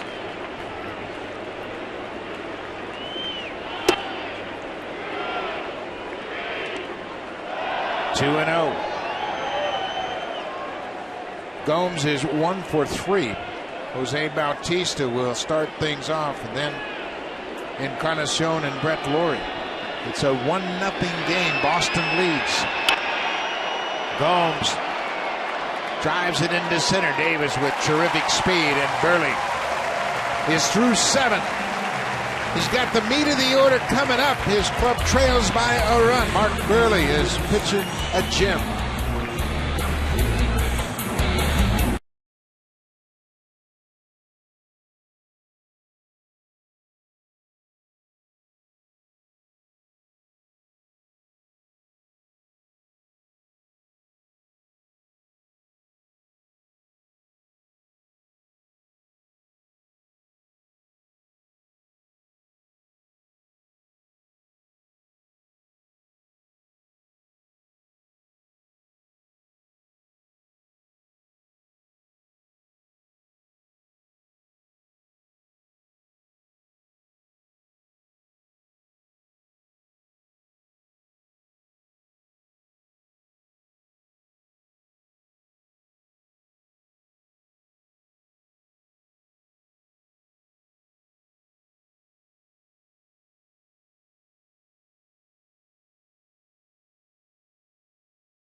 well done. He goes 7 innings, allows just 1 run on 10 hits. He stranded 10 base runners and pitched out of jams all night long. Yeah, in 111 pitches, couple of walks, 4 strikeouts. His fastball was good. Very rarely put the ball in the middle of the plate tonight. He used a great changeup when he needed to, and all you have to do is go back to that 6th inning when the first 2 runners got on base. He needed a big inning, got a couple of strikeouts and a ground out. Now the offense needs to give him a couple of runs. They got the right guys at the plate here in the bottom of the 7th. Bautista, Encarnacion, and Laurie.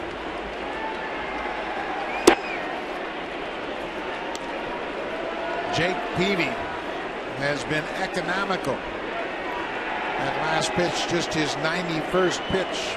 He's thrown 69% strikes.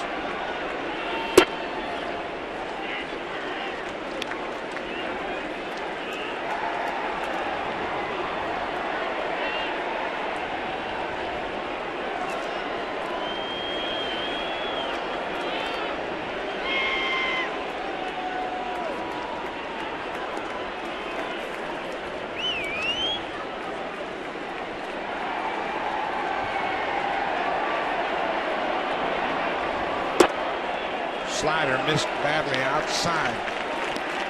Bautista with a 3-1 count. Encarnacion on deck.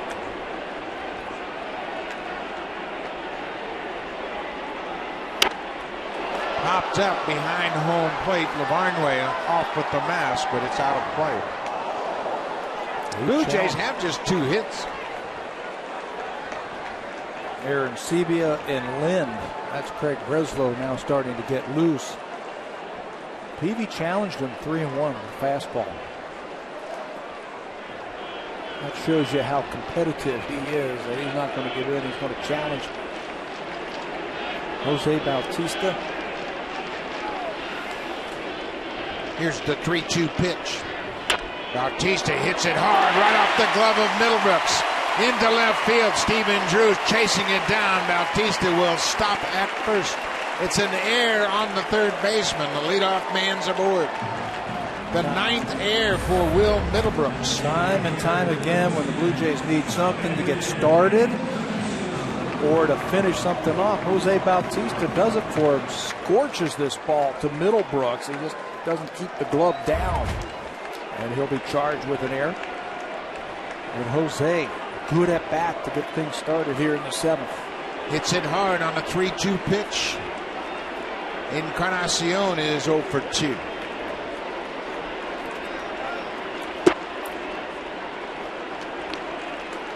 Laurie is on deck. It appears as though Peavy will pitch at least to Brett Laurie.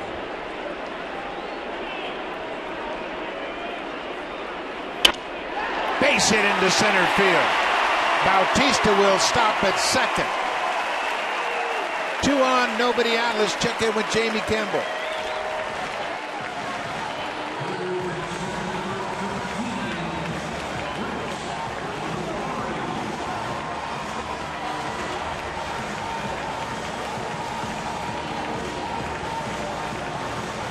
More good news for Tampa Bay. Alex Cobb is back pitching tonight. He's gone 5 innings, allowed just 1 run on 3 hits. He coming back from that line drive off the head. And he has thrown well tonight. Raul Ibanez for Seattle. It is 25th home run in that game. Tampa Bay scored 4 runs in the 5th for a 5-1 lead. Red Sox anticipating a bunt. You can see the defenders in it to corners. Brett Laurie lined out to center field his last time up. Laurie not bunting. I wouldn't have him bunting either. Nope. A couple of reasons why. We talked about this the other night because he's swinging a hot bat. Why take the bat out of the hand of the guy who's swinging 400 this month? Second reason why, if you bunt and you're successful, they're just going to bring in the lefty to face Adam Lind. That's not the matchup that John Gibbons wants. No. Let him hit, and that's what they're doing. Bautista reached on an air. Encarnacion ripped a single into center. Just the third hit off Jake Peavy. Bullet into center field. Bautista's around third. He's going to score. Encarnacion goes first to third, and Laurie has tied it up.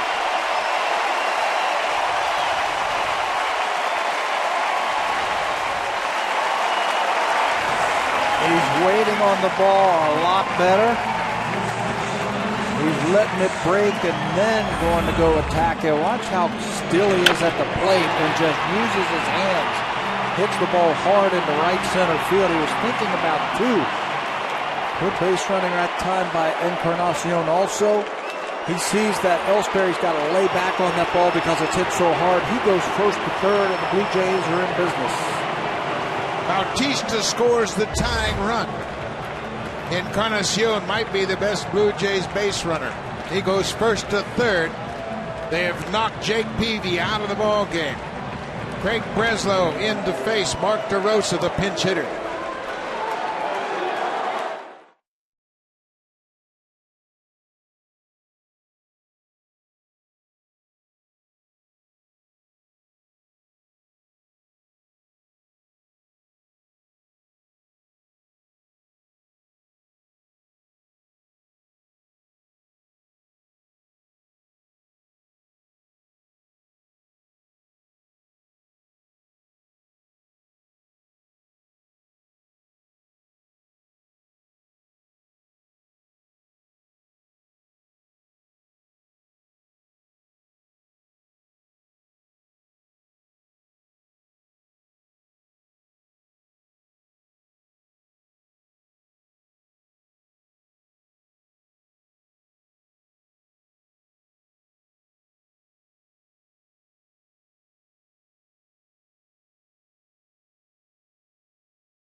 Back-to-back singles, and he's out of the ball game. Nobody out here in the seventh. You give him a couple of chances right there. Big league clubs are going to hurt you. Craig Breslow comes in. He's a left-hander to face Adam Lynn. There are his numbers. Reverse splits versus the lefties, 309. Much better versus the righty, and that makes it counter move for John Gibbons. He's going to go to his bench and bring up a pinch hitter. Sat DeMarlo Hale talked to Asturias about possibly making a move here. DeRosa will pinch hit for Lynn. Last night, Lynn pinch hit for DeRosa in the 8th inning, and Lynn walked. First and third, nobody out. Mark DeRosa has been the most productive pinch hitter for the Blue Jays. With a courtesy toss to first. DeRosa is 5 for 16 as a pinch hitter with a homer and 6 RBIs. And we saw this matchup a couple of nights ago. DeRosa pinch hitting for Asturias when they brought Breslow in the 9th inning, and Breslow struck him out. All fastballs. He saw all fastballs from Breslow, and they were inside.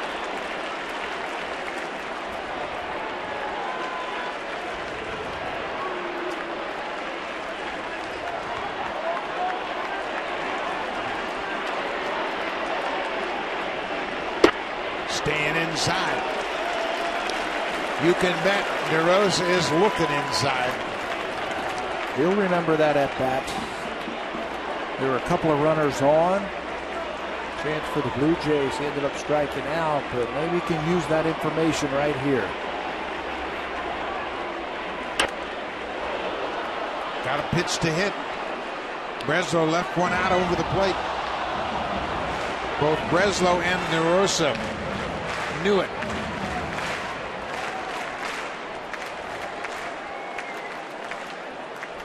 Two balls and a strike. Brett Lawrie has tied it up with an RBI single. Edwin Encarnacion's that third. He singled.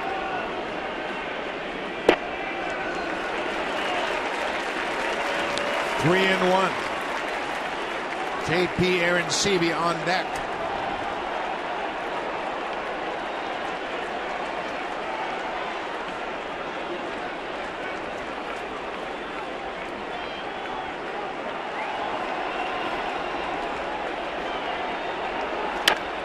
Driven to center field and deep. Ellsbury back.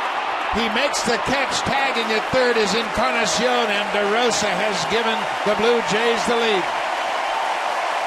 His 7th pinch hit RBI of the season. And I know that at bat the other day against Breslow was in the back of his mind that he was going to challenge him on the inner half. 3-1, he gets a pitch he can handle on the inner half and drives it to center field. And the Blue Jays get a couple of runs for Mark Buehrle. Buehrle did his job by stranding a base runner in the top of the 7th, and now his hitters have rewarded him. They've given him the lead. Arencibi goes out for the first pitch. Back over the screen, out of play.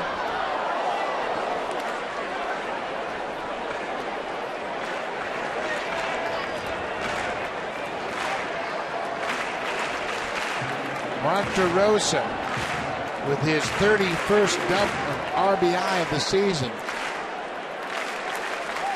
His 7th as a pinch hitter.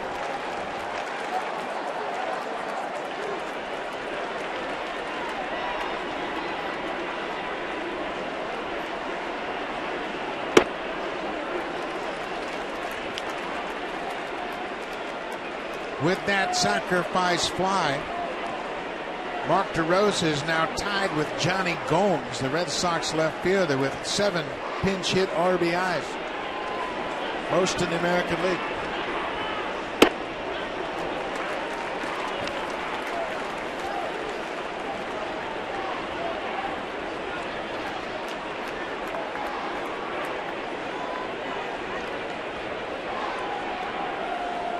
Go find your first baseman's glove now. Probably come in for Lynn and take over at first base. Arencibi up the end of the bat. Junichi Tozawa, the right-hander, appears to be ready. Just standing by in the Red Sox bullpen. Blue Jays have taken a 2-1 lead.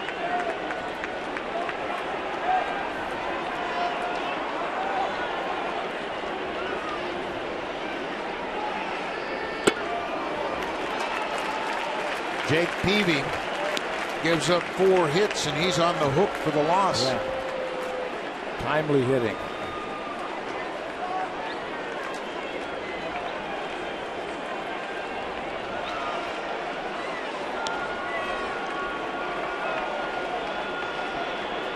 Full count to Arencibi. Lawrie with a big lead at first. He's not running. Hit into right. Victorino backs up a few steps, makes the catch. 2 down. This copyrighted telecast is presented by authority of Rogers Blue Jays Baseball Partnership and may not be reproduced or retransmitted in any form. And the accounts and descriptions of this game may not be disseminated without the express written consent of Rogers Blue Jays Baseball Partnership.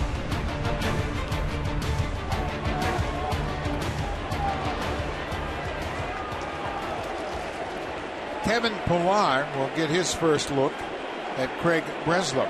Peavy struck him out twice.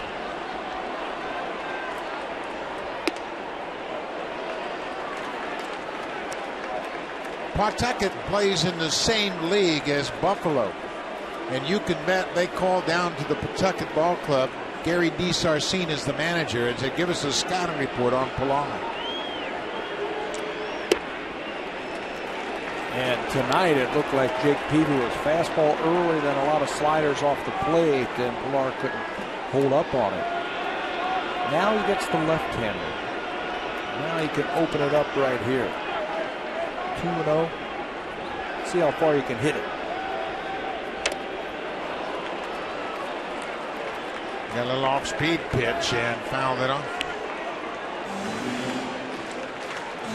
Kevin Pilar, in his second big league game, made a terrific throw in the first inning to gun down Dustin Pedroia at the plate to end the inning. Saved Burley a run.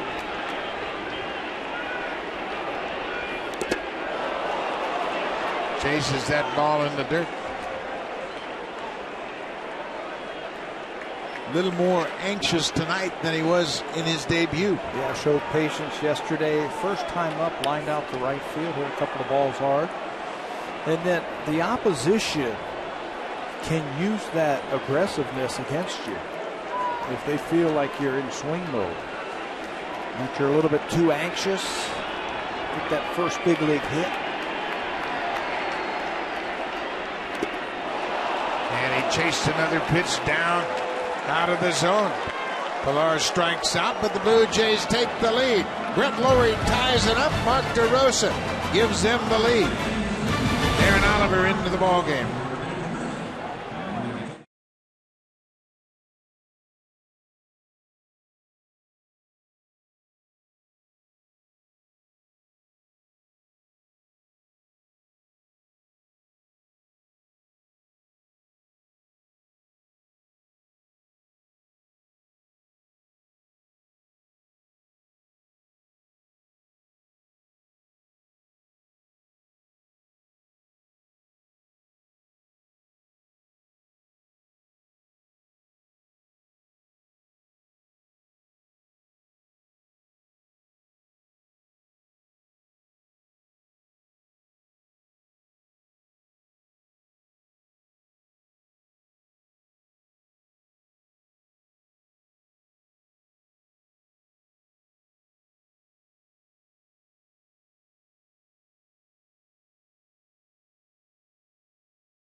The CRV, an AIHS top safety pick. Honda is the official vehicle of the Toronto Blue Jays. Brett Lowry came into this game hitting .429 in the month of August with at-bats like this.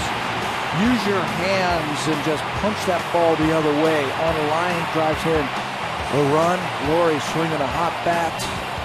Blue Jays would get 2 runs to take the lead. That was an excellent execution of hitting the ball the other way. Doing a great job of swinging the bat. Aaron Oliver in to protect this 2-1 lead. Stephen Drew, the shortstop, picked up his first hit of the series in his last at bat. That came in the 6th.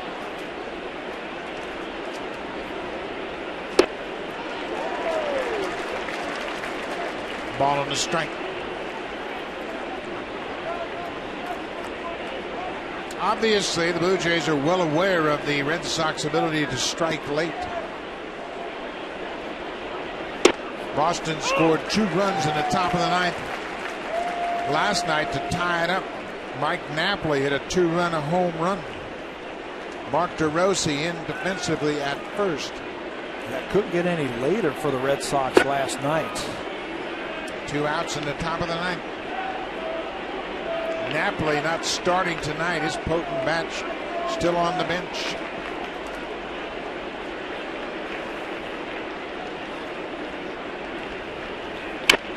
Off the end of the bat. Lowry at third. Throws on the run in time.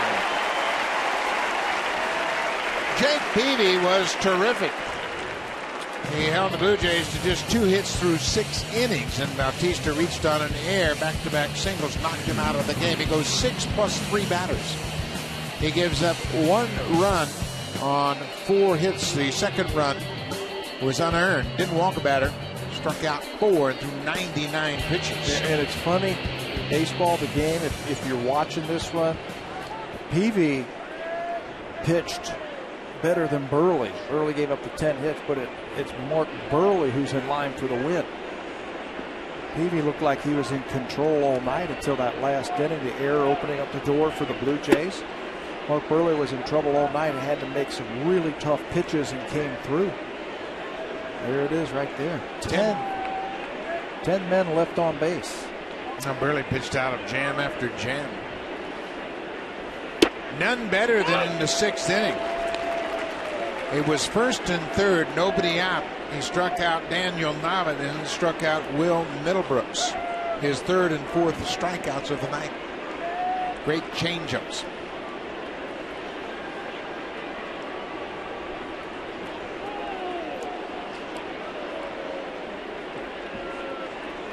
Burley is in line for his 4th straight win.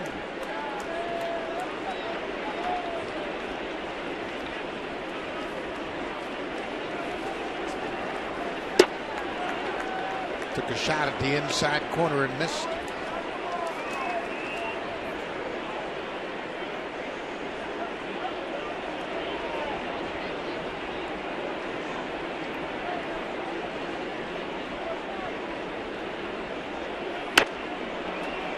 Lavarnway gets jammed and lights it off into the seats.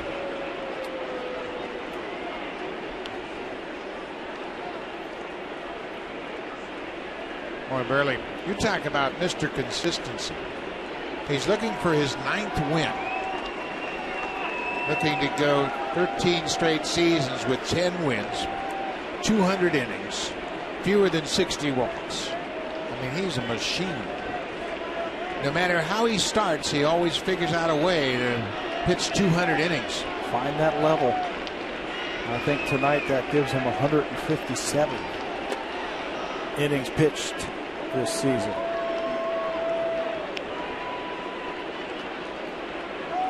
With probably 7 starts left in the season. Yeah. Burley is just the 2nd pitcher to record a streak of 12 or more seasons with more than 200 innings pitched and fewer than 61 walks. Lavarnway hits it hard and right to the shortstop. 2 down. Time now for the smooth move of the game, brought to you by Bacardi Oakart Smooth Spiced Rum. Bacardi is a proud partner of the Toronto Blue Jays. You know, we talked about Mark Burley being in trouble tonight with base hits. You got to get some defense, and he gets it early on. Kevin Pillar is going to throw out a base runner in the 1st inning. Right there as Dustin Pedroia is eventually tagged out by JP Arancibia. When you're giving up the base hits, you got to have some good defense, and Pillar gave it to him tonight. Pillar's 18th assist of the season, his first big league assist. He made a fine catch in left field last night, and he threw out Pedroia at the plate in the 1st inning tonight. To finish up my point on Mark Burley, I mentioned that 2nd pitcher to have the streak of 12 or more seasons with 200 innings and fewer than 61 walks. The other guy they named an award after, Cy Young. See, I would have guessed Whitey Ford because he reminds me of Whitey Ford. He knows how to pitch and everything like that. But then when you said he named an award for him, I don't remember a Whitey Ford award. Cy Young's a little bit better.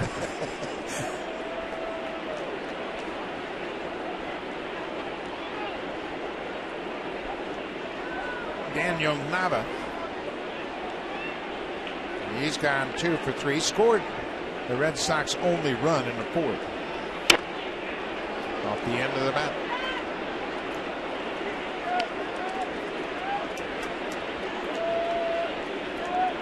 Darren Oliver came into the game to pitch the 8th. Oliver, his 40th appearance of the season.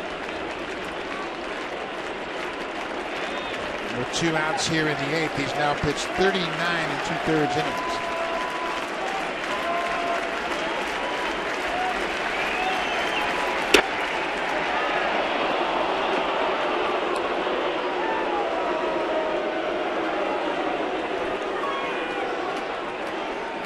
Will Middlebrooks, the number 9 hitter, standing on deck. 2 outs, full count. Hit into center and deep. Rajai Davis on the run. He's not going to get there. He plays it off the wall. Nava is headed to second. He'll stop there with his 3rd hit of the night, his 2nd double.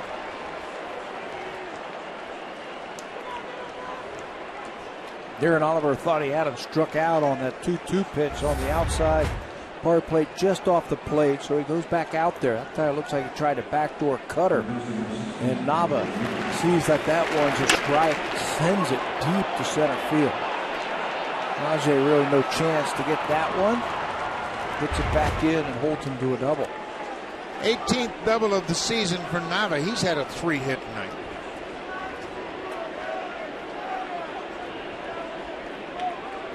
Pete Walker on the horn to the bullpen. Will Middlebrooks.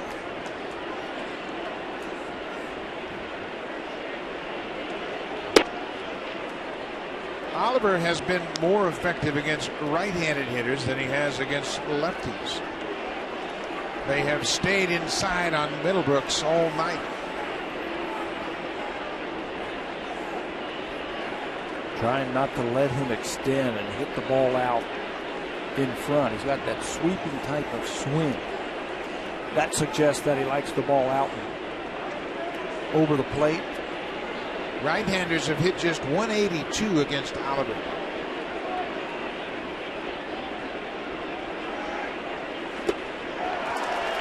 That disappearing breaking ball.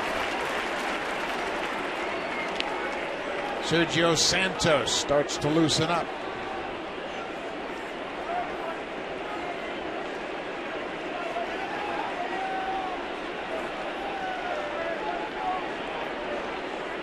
Daniel Nava at second represents the tying run.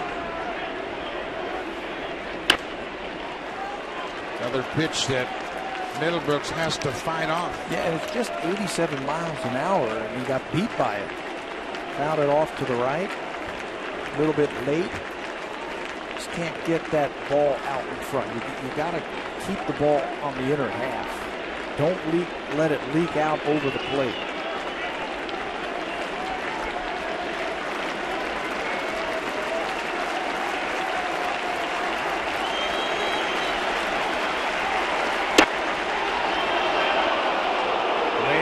Pitch, and he's seen a lot of pitches in there tonight.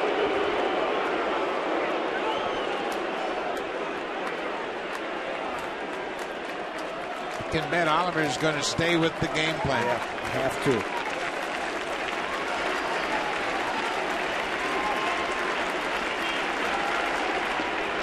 Bounced in the dirt. Jacoby Ellsbury, left-handed hitter, is on deck. Oliver's had his problems dealing with lefty hitters this year. They've hit 362 against him.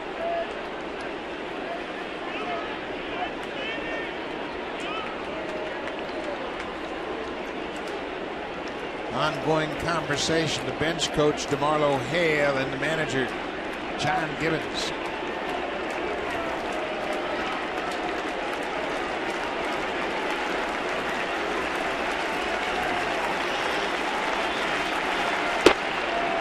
Missed inside. Middlebrooks takes ball 4.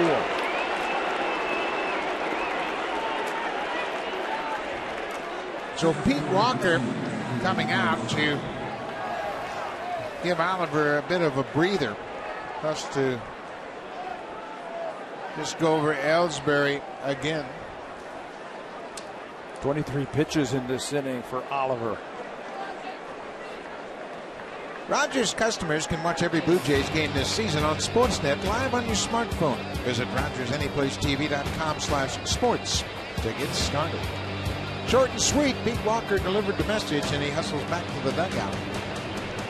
Darren Oliver's been here before. He knows what he's dealing with. Yeah, 23 pitches, and that's a lot. You know, when you're not used to that. Darren Oliver is usually in and out before you know it. So he gets 2 quick outs and a couple of base runners. Not a bad idea to go out there and talk to him and just let him catch his breath.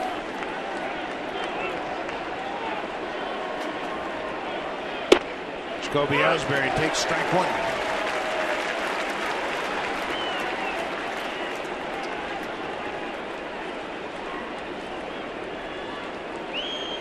Still has that hit streak on the line versus the Blue Jays.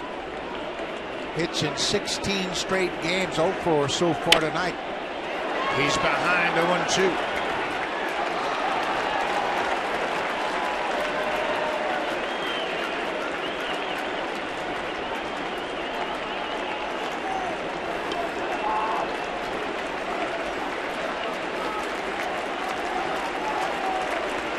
Ellsbury is 5 for 9 against Darren Oliver.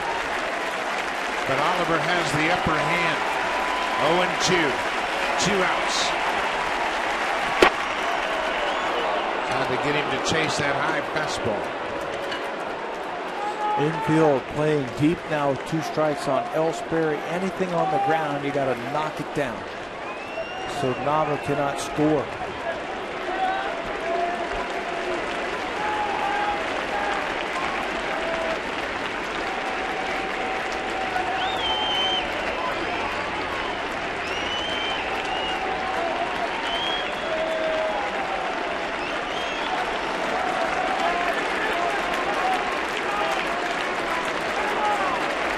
Second. Here's the 1-2. Cut out and missed. He strikes out Ellsbury. Boston leaves 2 more on base. They've stranded 12. We'll go to the bottom of the 8th. The Blue Jays have a 2-1 lead. Now it's time for a Blue Jays Central update. Here's Greg John and Jamie Campbell in the Blackberry broadcast.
New pitcher for the Boston Red Sox is Junichi Tasawa, making his 55th appearance of the season. On to work the 8th inning. He was charged with a blown save the other day when he threw an inning and a third, couple of hits, a run, a walk, and a strikeout versus the Blue Jays. He's got great numbers this year. You see him right there. Great earned run average. He's got 5 wins out of the bullpen, just 9 walks. But his numbers against the Blue Jays this year, not good. Given up 8 home runs for the season, and 5 of them have come off Blue Jays bats. Blue Jays have also hit .345 against him this year. He's 1-3 versus the Blue Jays this year, 0-3 in save opportunities. Munenori Kawasaki will lead things off. Kawasaki's 0 for 2. Blue Jays have a 2-1 lead.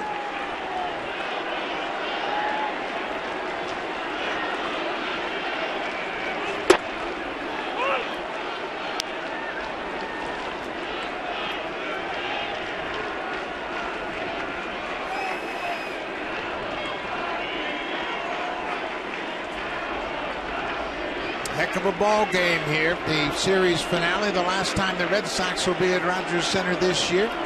These two clubs will meet at the end of September at Fenway Park. Another 3-game series.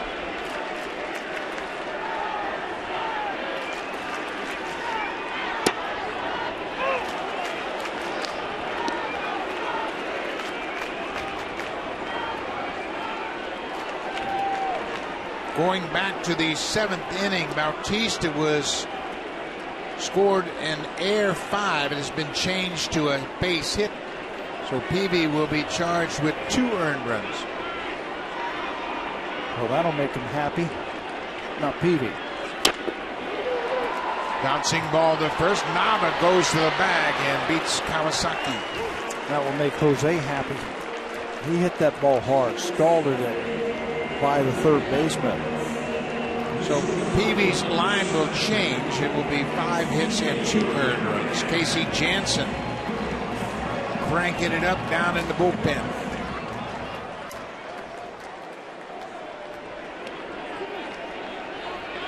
One out. Jose Reyes 0 for 3. Blue Jays have just 5 hits again. They've really been handcuffed of late at the plate. They haven't reached double-digit hits since Friday of the A's series. It was the first of 4 games against Oakland. They had 11 hits, albeit in a losing cause. Oakland's got a great pitching staff in Boston, so you got to give some credit to them. They're up there in the American League in team ERA. Big bouncing ball. Pedroia takes it on the short hop, smothered it, and Reyes is retired. 2 outs.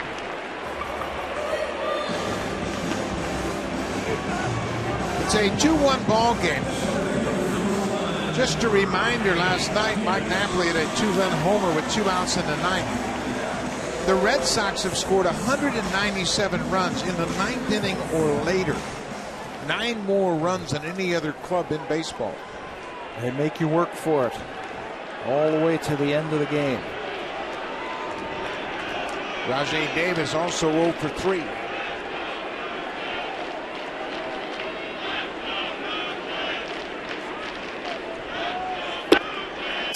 $40,077 fans in attendance, the biggest crowd of this series. The Blue Jays have passed the 2 million mark for the season. The fastest they've done that since 1997.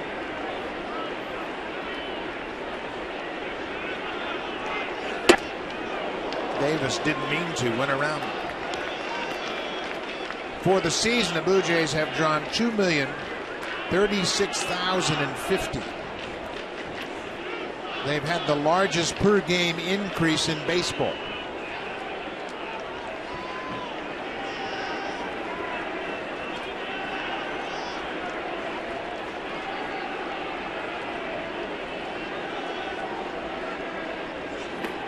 Splitter missed downstairs. That's a nasty splitter. He really gets on top of it and gets that tumbling action that you need to make that ball go down. Got to respect this fastball. Yeah, he'll throw it 94, 95 miles an hour, and that makes you get that bat going, and then you become susceptible to that splitter.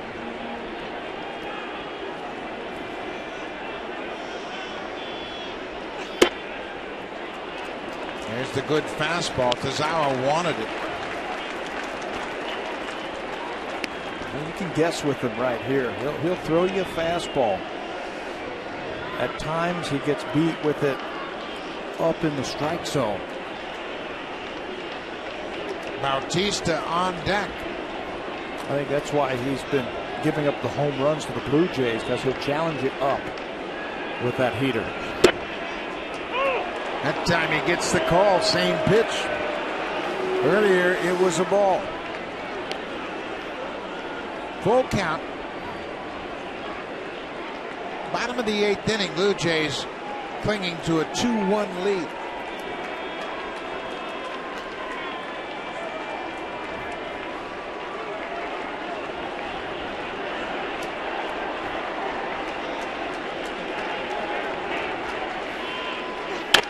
Bouncing ball off the glove of Tazawa, backhanded by Stevens, who not in time. A base hit for Rajai Davis. Man, he can fly. No substitution for speed.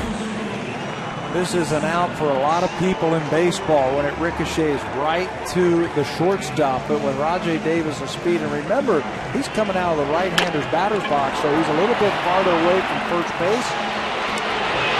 Runs right through the bag to get that infield hit.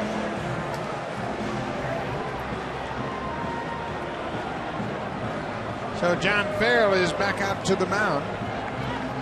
Tazawa is out. Reby De La Rosa comes into the ball game. He will face Jose Bautista when we come back.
Game started out his career with the Dodgers. He was part of that big multiplayer trade last summer. He's got a big arm. Yeah, Blue Jays getting their first look at De La Rosa. He's got a major fastball with some arm side run to it, power slider.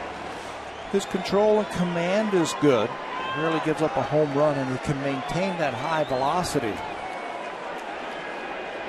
The Red Sox are really excited about Reby De La Rosa's fastball.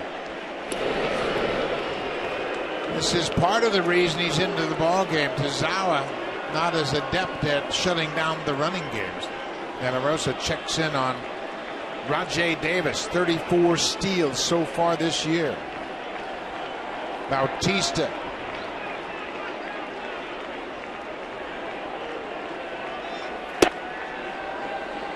Rajai broke towards second, wasn't sure about his jump, so he shut her down. And it would have been a good pitch to run on, too. It looked like a breaking ball way out the strike zone.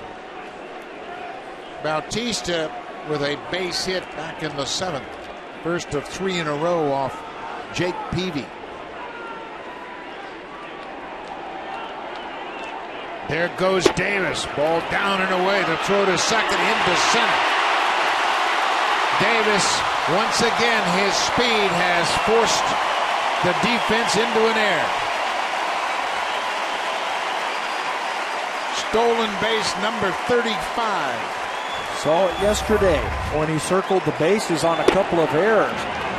ball in the dirt. Pedroia can't come up with it. He moves up. That puts a lot of pressure on the fielders now. You got to field it cleanly with 2 outs and a runner at third base. Instead of at second, he's at third. You got to come up with the ground ball cleanly. You got to come up and make the play, or another run's going to score. 2-0. De La Rosa.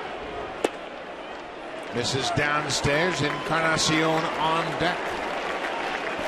It was this combination in the 7th that broke through against Jake Peavy. Bautista, Encarnacion, and Laurie. 3-0. Green light. Stephen Drew at short. In the dirt, scooped by Nava, and we will go to the 9th. Casey Jansen will come out of the Blue Jays bullpen. Victorino, Pedroia, and Ortiz when we come back in this 2-1 game.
Pizza, Saturday, August 31st. The Blue Jays take on the Kansas City Royals. It's a 107 start. There are special kids price tickets in the 200 and 500 level outfield seats. After the game, kids 14 and under can run the bases just like the pros. Call the Blue Jays at 416-341-1234 for tickets. You can always order your tickets online by logging on to BlueJays.com or stop by most Rogers Plus locations. Casey Jansen in to face Shane Victorino. Victorino batting right-handed. And the reason he is batting right-handed, he's got a bad hamstring, and there are times when he just doesn't feel as comfortable batting left-handed. He's pushing off that back leg, so he's going to hit right-handed against Jansen tonight. Casey last worked in this series against Boston, had no decision through an inning in that game. In tough here against the Red Sox. You mentioned the great numbers that they have had in the 9th inning. It's tough to put them away. As we mentioned, they have scored 197 runs in the 9th inning or later. 9 more than any other team. And they've got potent bats on the bench.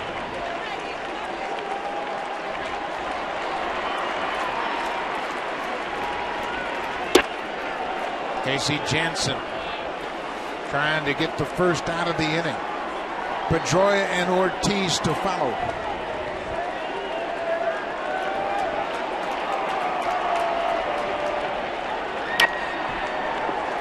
Got away with one there. Victorino got the breaking ball up in the zone. Just didn't spin hard enough to break out of the strike zone. Pedroia's had another big night. He's 3 for 4.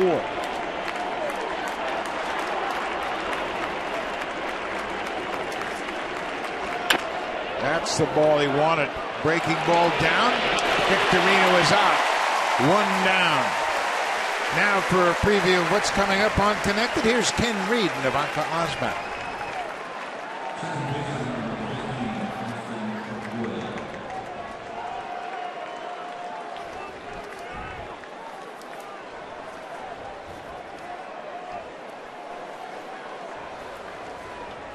Thank you, Ken. Right after this ball game, stay tuned. I'll bring you up to date with everything going on in Ottawa. Dustin Pedroia, 3-hit night. Falls behind Casey Janssen.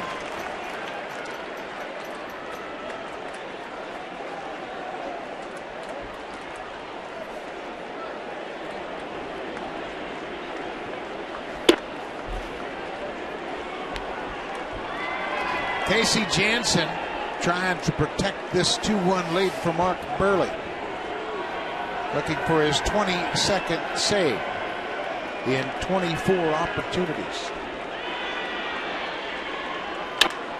Pedroia drives it to right. Bautista is there. 2 down.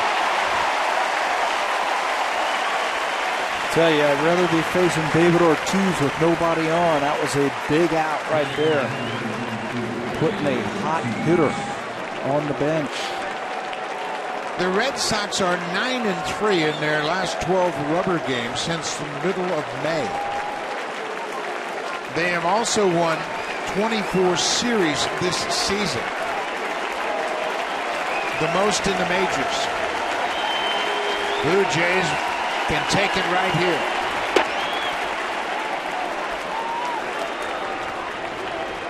And you got to be figuring that David Ortiz is looking for that one pitch that he could get extra bases on.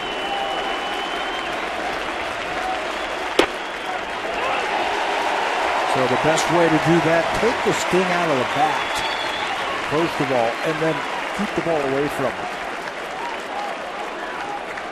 Casey Janssen owns David Ortiz. Ortiz 1 for 12.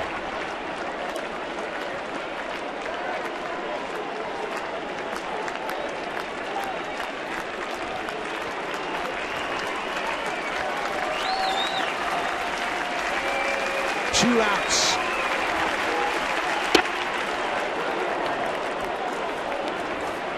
Johnny Gomes is on deck.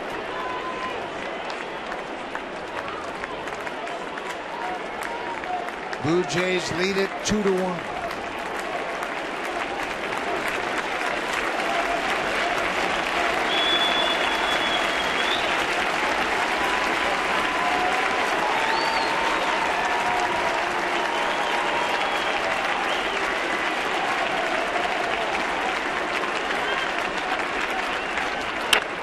Breaking ball hammered but foul.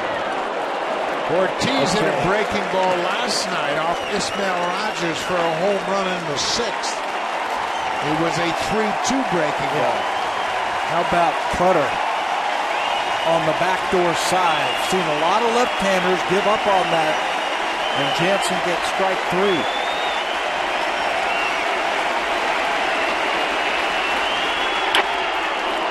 Fly ball.